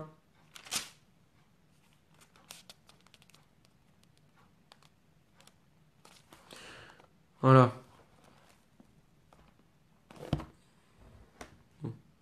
1 Thessaloniciens, chapitre 2, versets 3 à 7. 1 Thessaloniciens, chapitre 2, versets 3 à 7. En effet, si nous invitons les hommes à croire, ce n'est pas parce que nous serions dans l'erreur, ou que nous aurions des motifs malhonnêtes. Le diable, il dérange toujours. Nous serions dans l'erreur ou que nous aurions des motifs malhonnêtes ou que nous voulions les tromper. Non, c'est parce que Dieu nous a jugés dignes d'être chargés de la proclamation de l'évangile et nous l'annonçons pour plaire non aux hommes mais à Dieu qui juge nos cœurs. Jamais, vous le savez, nous n'avons eu recours à des discours flatteurs. Les témoins de Jéhovah, ils font des discours flatteurs pour emmener les gens dans leur secte. Jamais nous n'avons tenté de vous exploiter sous le couvert de bonnes paroles. Dieu en est témoin. Nous n'avons jamais cherché à être applaudis par les hommes, pas plus par vous que par d'autres apôtres. Alors, même qu'en tant qu'apôtres du Christ, nous aurions pu vous imposer notre autorité. Amen. Deuxième Ouais. Merci Adonai. Merci Adonai. L'élu Adonai, pardon. 2 Corinthiens. On va aller au deuxième. Excusez-moi mes frères et sœurs, je suis vraiment fatigué. Parce que c'est tellement évident que c'est une secte. C'est tellement évident qu'ils sont dans l'erreur. C'est tellement évident. 2 Corinthiens, chapitre 2.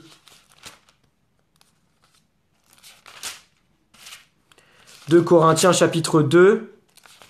Mince. 2 Corinthiens, chapitre 2, verset 17. 2 Corinthiens... Ouais, c'est ça.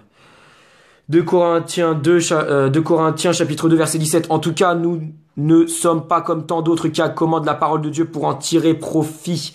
C'est avec des intentions pures de la part de Dieu dans l'union avec le Christ que nous annonçons la parole. Pourquoi je vous cite tous ces passages-là, mes frères et sœurs? Vous allez me demander ça, tout simplement parce que chez les témoins de Jéhovah, vu que c'est une secte, ils ont besoin d'argent. Les sous-sous. Si vous regardez les chefs des témoins de Jéhovah, les leaders des témoins de Jéhovah, qui ont leur QG aux States, ceux qui ont créé la secte des témoins de Jéhovah et qui dirigent tous les témoins de Jéhovah dans le monde, ils sont millionnaires, ils sont milliardaires. Ils sont millionnaires, ils sont milliardaires, et ça je le tiens de source sûre. Pourquoi? Parce que je vais vous raconter une chose. Il y a hier une ancienne témoin de Jéhovah, s'est convertie à Christ. Et elle m'a raconté tout ce qui se passait dans la secte. Vous pouvez plus mentir, témoin de Jéhovah. Vous pouvez plus nous cacher ce qui se passe dans vos sectes. Il y a une femme qui était dans les témoins de Jéhovah depuis des années et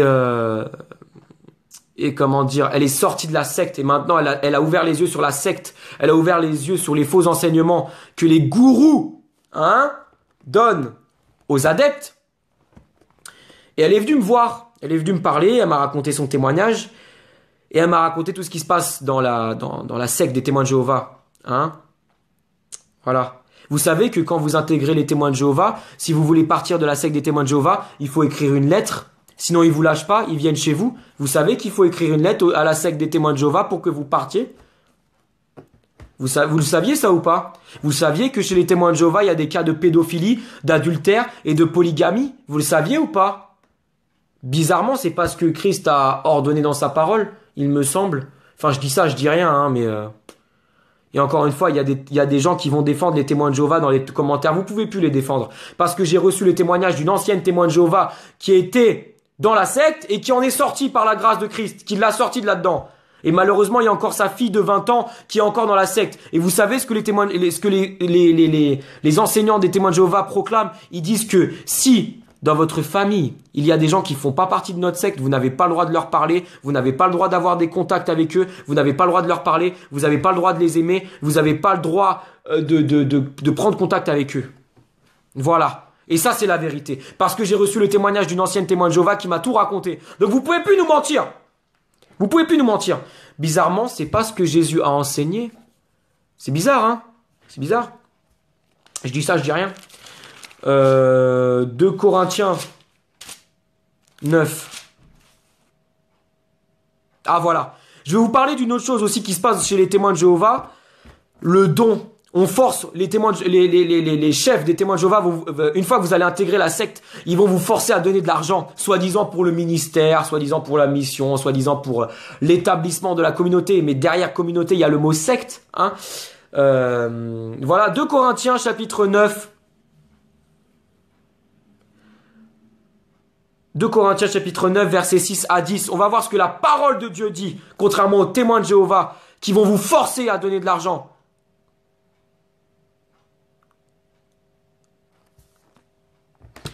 Rappelez-vous, semence parcimonieuse, maigre récolte. Semence généreuse, moisson abondante. Que chacun donne ce qu'il aura décidé. Voilà ce que l'apôtre Paul a enseigné, ce qu'il aura décidé en son cœur, sans regret ni contrainte. Sans regret ni contrainte. C'est bizarre parce que la femme qui m'a témoigné de ce qui se passait dans les témoins de Jéhovah, chez les sectes des témoins de Jéhovah, ils sont forcés à donner de l'argent. Ils sont forcés à donner de l'argent. C'est bizarre, Voici ce que dit la parole. Que chacun donne ce qu'il aura décidé en son cœur sans regret ni contrainte, car Dieu aime celui qui donne avec joie. Il a aussi le pouvoir de vous combler de toutes sortes de bienfaits. Ainsi vous aurez en tout temps et en toute chose tout ce dont vous avez besoin, et il vous en restera encore du superflu pour toutes sortes d'œuvres bonnes. Ainsi qu'il est écrit, on le voit donner largement aux indigents, il demeure pour toujours approuvé par Dieu. Celui qui fournit la semence au semeur et lui donne le pain dont il se nourrit, vous donnera aussi, avec largesse, toute la semence nécessaire et fera croître les fruits de votre générosité. Donc voilà, rien que par ce passage-là, je viens de contrecarrer encore une fois ce qui se passe dans la secte des témoins de Jéhovah. Et tout ce que je vous dis, c'est que je le tiens d'un témoignage sûr. Une femme qui est venue me voir, je ne citerai pas son nom parce que c'est confidentiel, et j'ai fait un serment à Dieu, donc je ne peux pas rompre le serment sous peine de malédiction, amen, qui m'a raconté tout ce qui se passe chez les témoins de Jéhovah. Vous savez que les témoins de Jéhovah, ils font des représentations du Christ avec la forme du sexe du Christ sur leurs images. Vous le saviez ça ou pas? Vous le saviez ou pas? Les témoins de Jéhovah, ils font des images dans leur soi-disant Bible où il y a le Seigneur Jésus qui est assis sur son trône et on voit la forme de son sexe. Voici ce qu'ils font les témoins de Jéhovah dans leur secte. Mais ça, vous le saurez pas puisque vous n'êtes pas à l'intérieur. Mais la femme qui s'est convertie à Christ, elle m'a tout balancé. Donc vous pouvez plus nous mentir encore une fois. Voilà ce qui se passe chez les témoins de Jéhovah. Voilà ce qui se passe. Et les témoins de Jéhovah, bien sûr, quand vous allez rentrer dans votre secte, ils vont vous forcer à donner de l'argent. Tout ça, ça va servir à engraisser les patrons des témoins de Jéhovah, les patrons américains qui se cachent dans les tours aux États-Unis, ça va les servir à les engraisser. Parce qu'ils se servent de la parole de Dieu pour en tirer profit.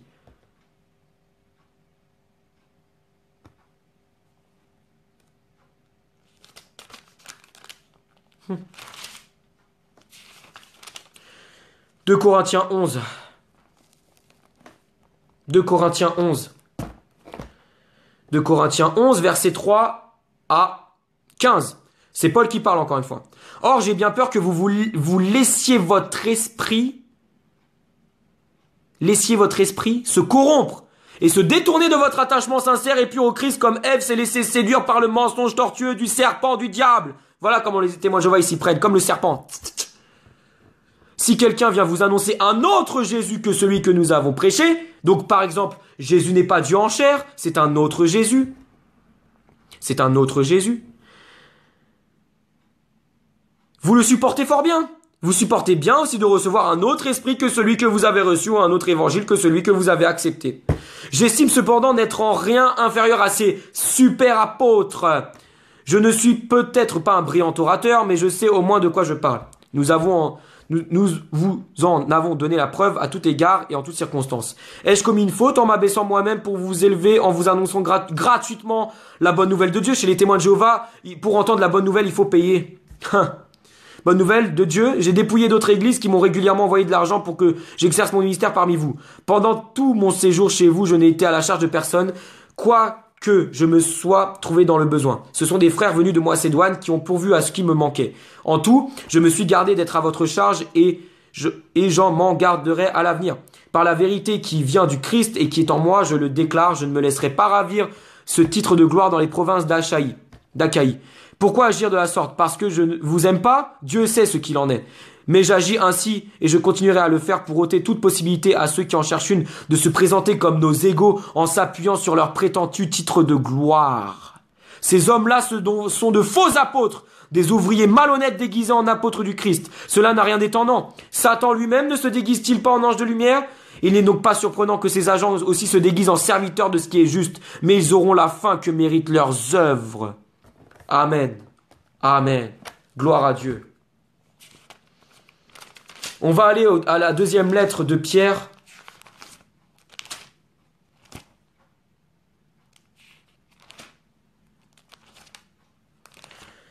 Deuxième lettre de Pierre, dans le Nouveau Testament toujours, où c'est l'apôtre Pierre qui parle cette fois, dans sa lettre. Amen. Excusez-moi, je suis en train de chercher. Ok. 2 Pierre, chapitre 2.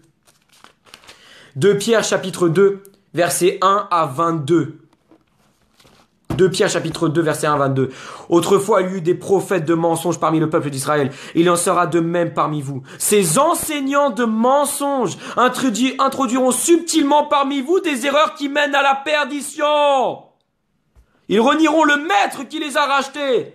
Les témoins de Jéhovah, ils renient Jésus. Jésus n'est pas Dieu en chair. Jésus n'est pas mort à la croix. L'enfer n'existe pas. Ils renieront le maître qui les a rachetés. Et attireront ainsi sur eux une perdition soudaine. Beaucoup de gens les suivront dans leur immoralité. Parce que ce qu'il faut savoir, c'est que chez les témoins de Jéhovah, il y a la polygamie. Dans leur immoralité. Et à cause d'eux, la voix de la vérité sera discréditée. Pourquoi? Parce que quand vous allez avoir un vrai chrétien qui va évangéliser, un chrétien authentique, qu'est-ce que les gens vont dire? Ah, mais tu serais pas un témoin de Jéhovah, toi, par hasard? Tout ça, c'est à cause des témoins de Jéhovah, parce que à cause de la voix de la vérité, Jésus, Dieu et les chrétiens, les vrais, sont calomniés et sont diffamés à cause des témoins de Jéhovah. C'est ce qui est écrit. Par amour de l'argent, c'est ce qui se passe chez les témoins de Jéhovah aussi, par l'amour de l'argent, ils vous exploiteront avec des histoires de leur propre invention. La tour de garde, par exemple. Mais il y a longtemps que leur condamnation est à l'œuvre et que la perdition les guette. En effet, Dieu n'a pas épargné les anges qui ont péché et les a précipités dans l'abîme où ils sont gardés pour le jour du jugement. Enchaînés dans les ténèbres, il n'a pas non plus épargné le monde ancien lorsqu'il a fait fondre le déluge sur ce monde qui n'avait aucun respect pour lui. Il a néanmoins protégé Noé qui a appelé ses contemporains à mener une vie juste, ainsi que 7 autres personnes avec lui. Il a condamné à la destruction les villes de Sodome et de Gomorrhe et les a réduits en cendres pour donner à ceux qui se révoltent contre lui un exemple de ce qui leur arrivera. Il a délivré Lot, cet homme juste qui était consterné par la conduite immorale des habitants débauchés de ces villes, car en les voyant vivre et en les entendant parler, cet homme juste qui vivait au milieu d'eux était tourmenté jour après jour dans son cœur intègre à cause de leurs agissements criminels. Ainsi le Seigneur sait comment délivrer de l'épreuve ceux qui lui sont attachés et réserver ceux qui font le mal.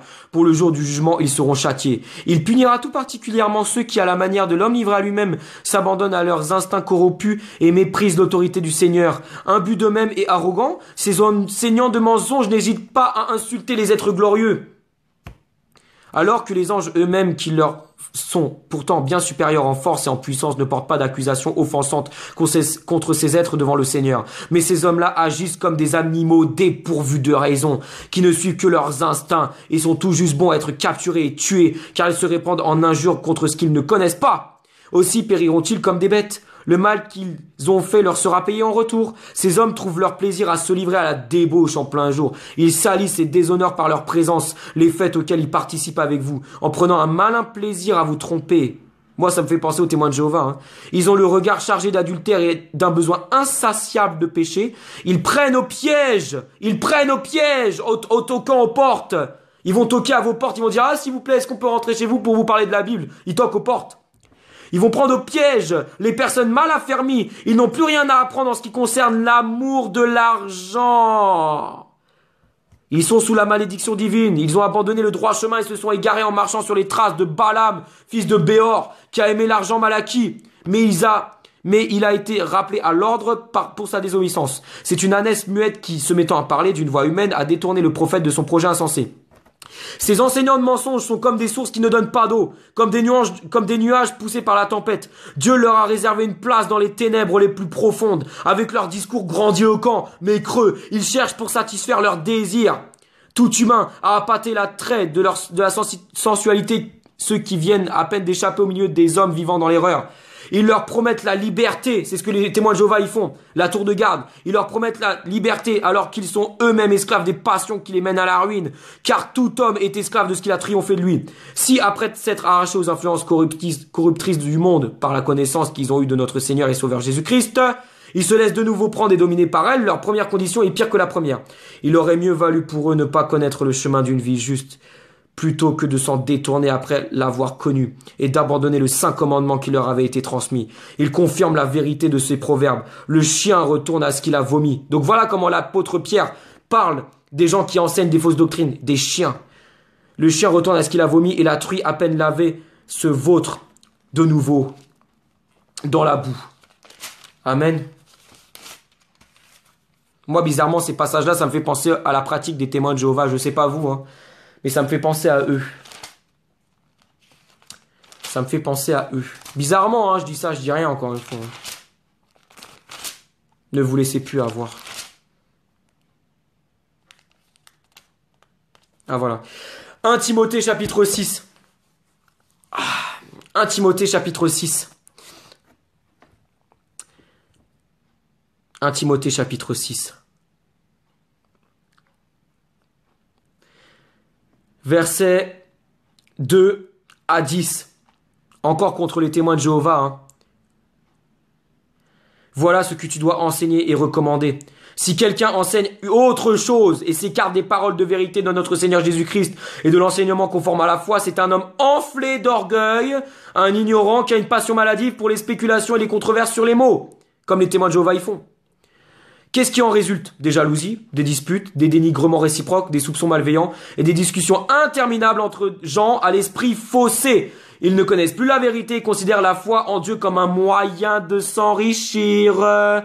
Comme un moyen de s'enrichir. Ils ne connaissent plus la vérité et considèrent la foi en Dieu comme un moyen de s'enrichir, comme dans la secte.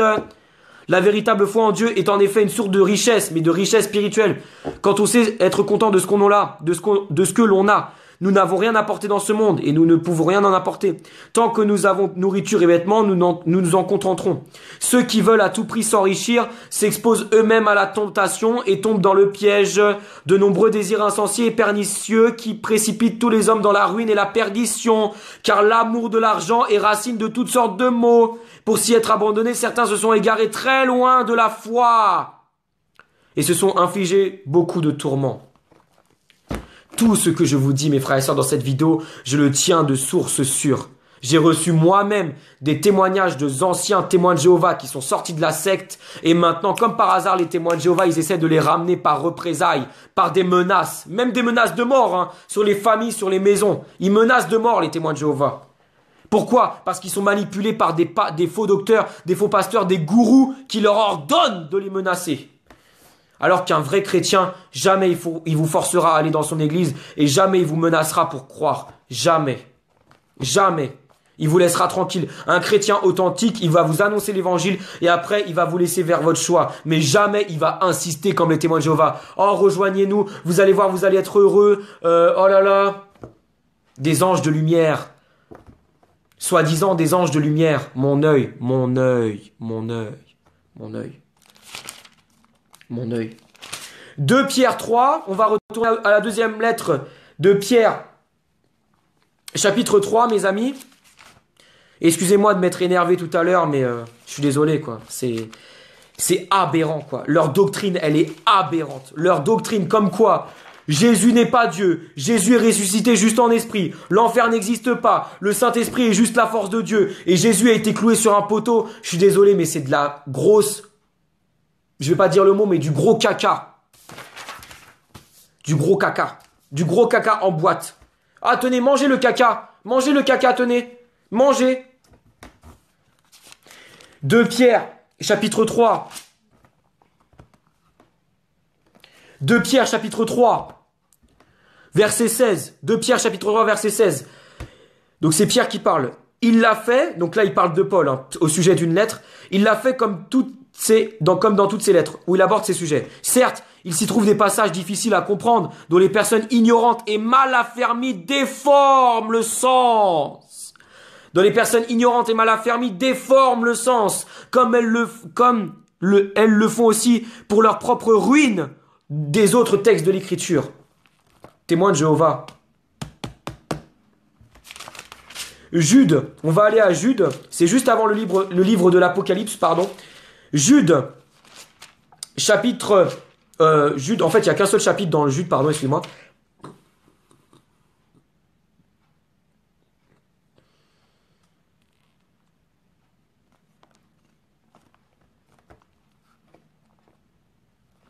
Ok. Jude, verset 5 à 16, je vous le lis. Donc c'est l'apôtre Jude qui parle.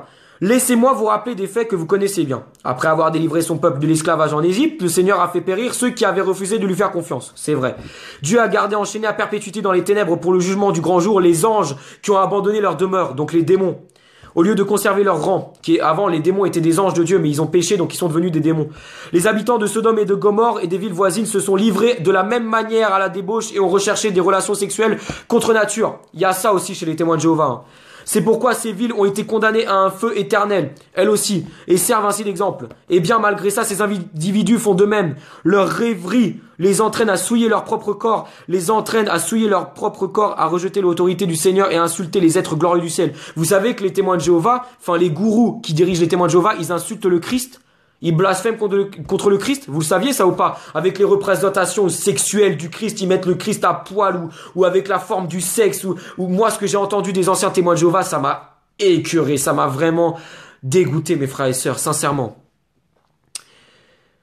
Et bien malgré ça, ces individus font de même. Leur rêverie les entraîne à souiller leur propre corps, à rejeter l'autorité du Seigneur et à insulter les êtres glorieux du ciel. Pourtant, l'archange Michel lui-même, lorsqu'il contestait avec le diable et lui disputait le corps de Moïse, se garda bien de proférer contre lui un jugement insultant. Il se contenta de dire que le Seigneur te réprimande. Mais ces gens-là insultent ce qu'ils ne connaissent pas. Quant à ce qu'ils connaissent par instinct, comme les bêtes privées de raison, cela ne leur sert qu'à leur propre perte. Malheur à eux, ils ont marché sur les traces de Caïn par amour du gain, comme les gourous des témoins de Jéhovah. Ils sont tombés dans la même erreur que Balaam, ils ont couru à leur perte en se révoltant comme Corée. Leur présence trouble vos repas communautaires, ils se remplissent la panse sans vergogne et ne s'intéressent qu'à eux-mêmes. Ils sont pareils à des nuages qui ne donnent pas de pluie et que les vents emportent à des arbres qui, à la fin de l'automne, n'ont encore donné aucun fruit. Ils sont 2 fois morts, déracinés. Ils ressemblent aux vagues furieuses de la mer qui rejettent l'écume de leur honte à des astres errants auxquels est réservé à perpétuité l'obscurité des ténèbres. À eux aussi s'applique la prophétie d'Enoch, le 7e patriarche depuis Adam, qui dit « Voici le Seigneur va venir avec des milliers d'anges pour exercer son jugement sur tous et pour faire rendre compte à tous ceux qui ne le respectent pas de tous les actes qu'ils ont commis dans leur révolte et de toutes les insultes que ces pécheurs sacrilèges ont proférées contre lui. Ces hommes-là sont d'éternels mécontents, toujours à se plaindre de leur sort et entraînés par leurs mauvais désirs. Ils tiennent de grands discours et flattent les gens pour en tirer profit. Je répète, ces hommes-là sont d'éternels mécontents, toujours à se plaindre de leur sort et entraînés par leurs mauvais désirs. Ils tiennent de grands discours et flattent les gens pour en tirer de l'argent, pour en tirer profit. Les sous-sous, les témoins, les Jéhovah, ils sont sous-sous, hein, les sous-sous. Ha, vous croyez qu'on n'a pas cramé? Donc voilà, je pense à peu près avoir tout dit. Donc encore une fois, je vais recevoir des attaques parce qu'évidemment, le diable n'est pas content de ce que je suis en train de faire par le Saint-Esprit. Il y a encore des gens qui vont m'envoyer des messages. Ouais, Romain, c'est inadmissible. T'as traité les témoins de Jéhovah de crétins. Tu as dit qu'ils étaient bêtes. Tu t'es mis en colère, tout ça. Mais moi, je vais vous dire une chose. N'irritez pas le Saint-Esprit. Et le Saint-Esprit ne tolère pas le mensonge. Et le Saint-Esprit est en colère contre le mensonge. Donc mon irritation et ma colère sont justifiées. Et le fait que je dise que les témoins de Jéhovah sont aveuglés, qui sont crétins, qui déforment la parole, je suis désolé, mais c'est la vérité. Je suis désolé. Moi, je regarde la parole de Dieu, je regarde la Bible, tous les passages que je vous ai donnés, ça veut dire ce que ça veut dire. Il n'y a pas de Jésus a été mort sur un poteau, l'enfer n'existe pas, Jésus n'est pas l'incarnation de Dieu. C'est quoi ces bêtises? Même les prophètes de l'Ancien Testament disent que ce fameux enfant qui va naître sera appelé Dieu fort, l'incarnation du Créateur. Et même le prophète Zacharie, le prophète Ésaïe, le prophète Mika, le prophète Michée, le prophète David aussi, qui était roi, mais qui était prophète aussi, qui faisait du prophétique. Ils ont tous prophétisé sur Jésus, comme tant d'autres. Même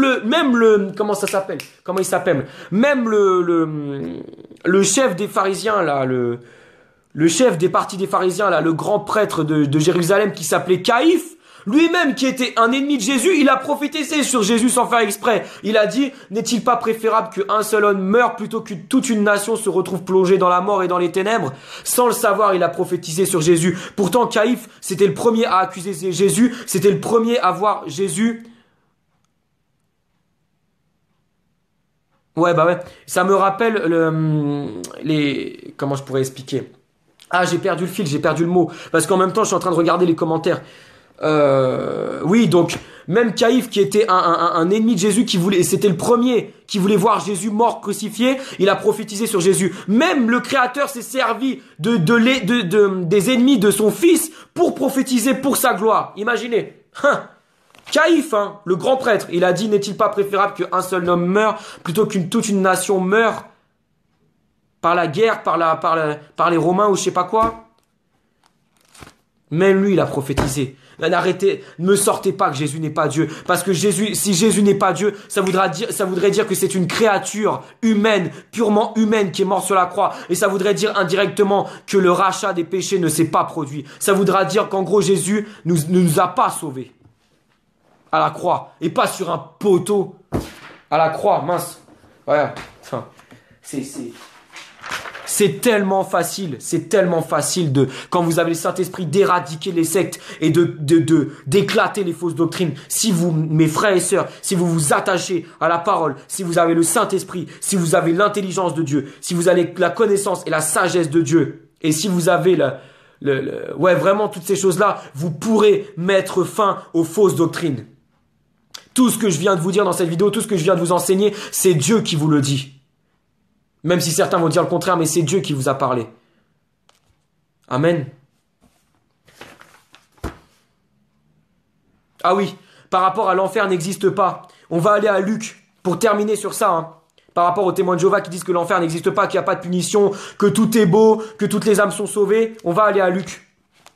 Et je vais terminer sur ça pour couronner le tout dans la gloire de mon Seigneur Jésus-Christ et mon Dieu, bien sûr. Hein.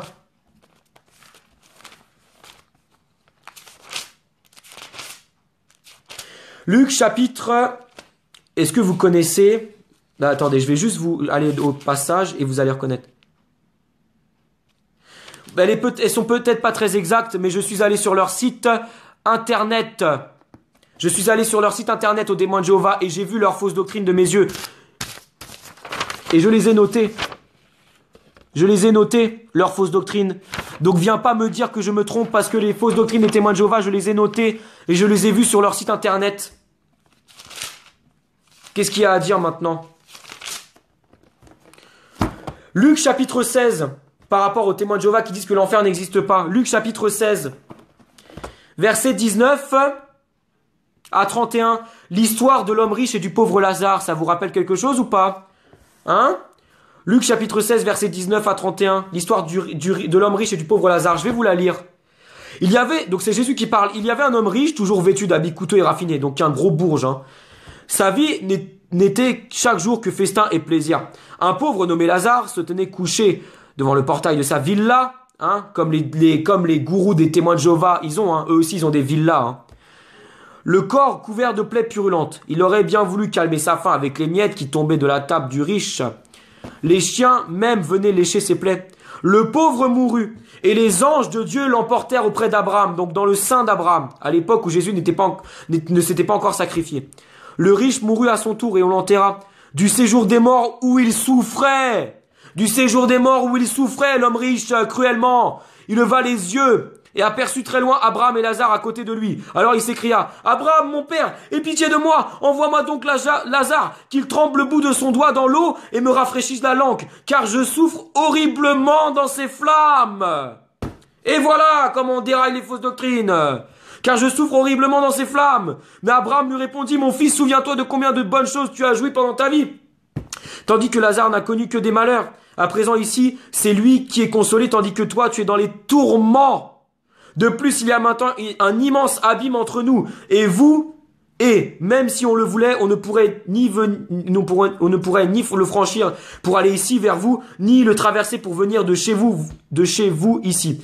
Dans ce cas, dit alors le riche, je t'en conjure, père, envoie au moins Lazare dans la maison de mon père, car j'ai 5 frères, qui les avertissent pour qu'ils n'aboutissent pas eux aussi dans ce lieu de tourment.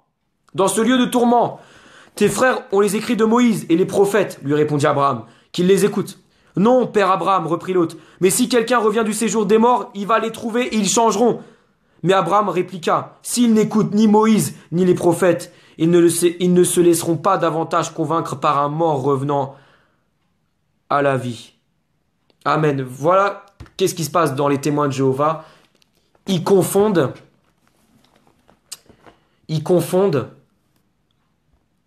la période où Jésus ne s'était pas encore sacrifié sur la croix et la période où va y avoir la géhenne. Qu'est-ce qui se passe? Qu'est-ce qui se passe? Avant que Jésus meure sur la croix, dans le séjour des morts, il y avait 2 parties. Vous aviez le sein d'Abraham, là où toutes les âmes obéissantes mortes à l'époque de l'Ancien Testament où elles sont en repos, en attendant que le Messie, Jésus, vienne dans cette partie-là pour annoncer la bonne nouvelle et pour venir les chercher. Et vous avez la seconde partie dans le séjour des morts où il y a les flammes, les tourments, l'atroce souffrance. Et c'est ce qu'on peut voir dans l'histoire de l'homme riche,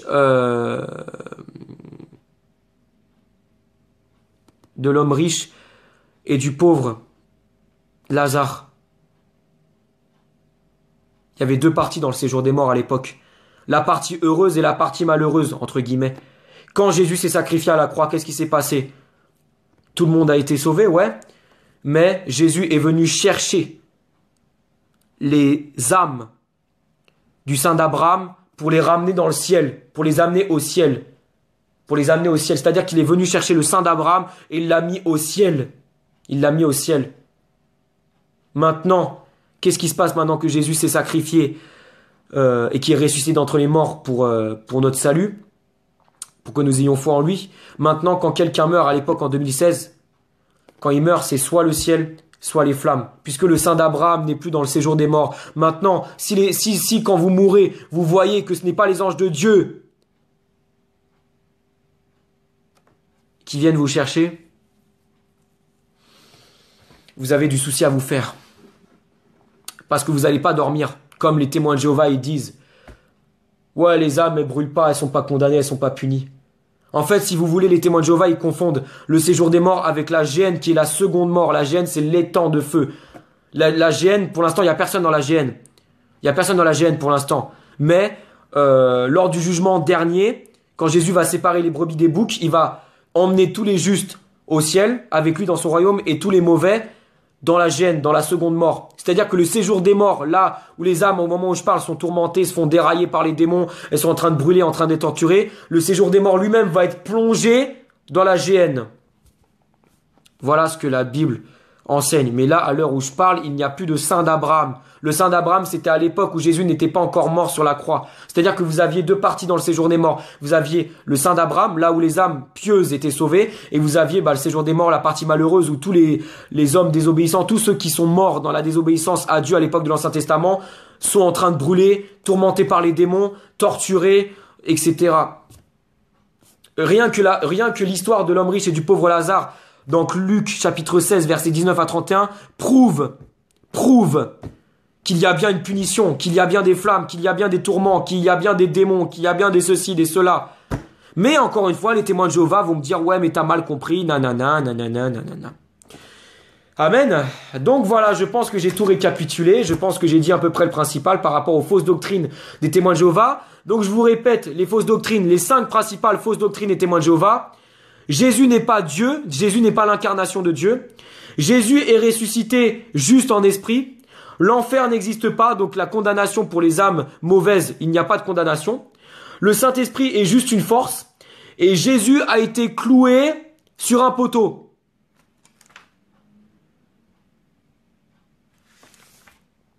Exactement, l'élu Adonai, exactement.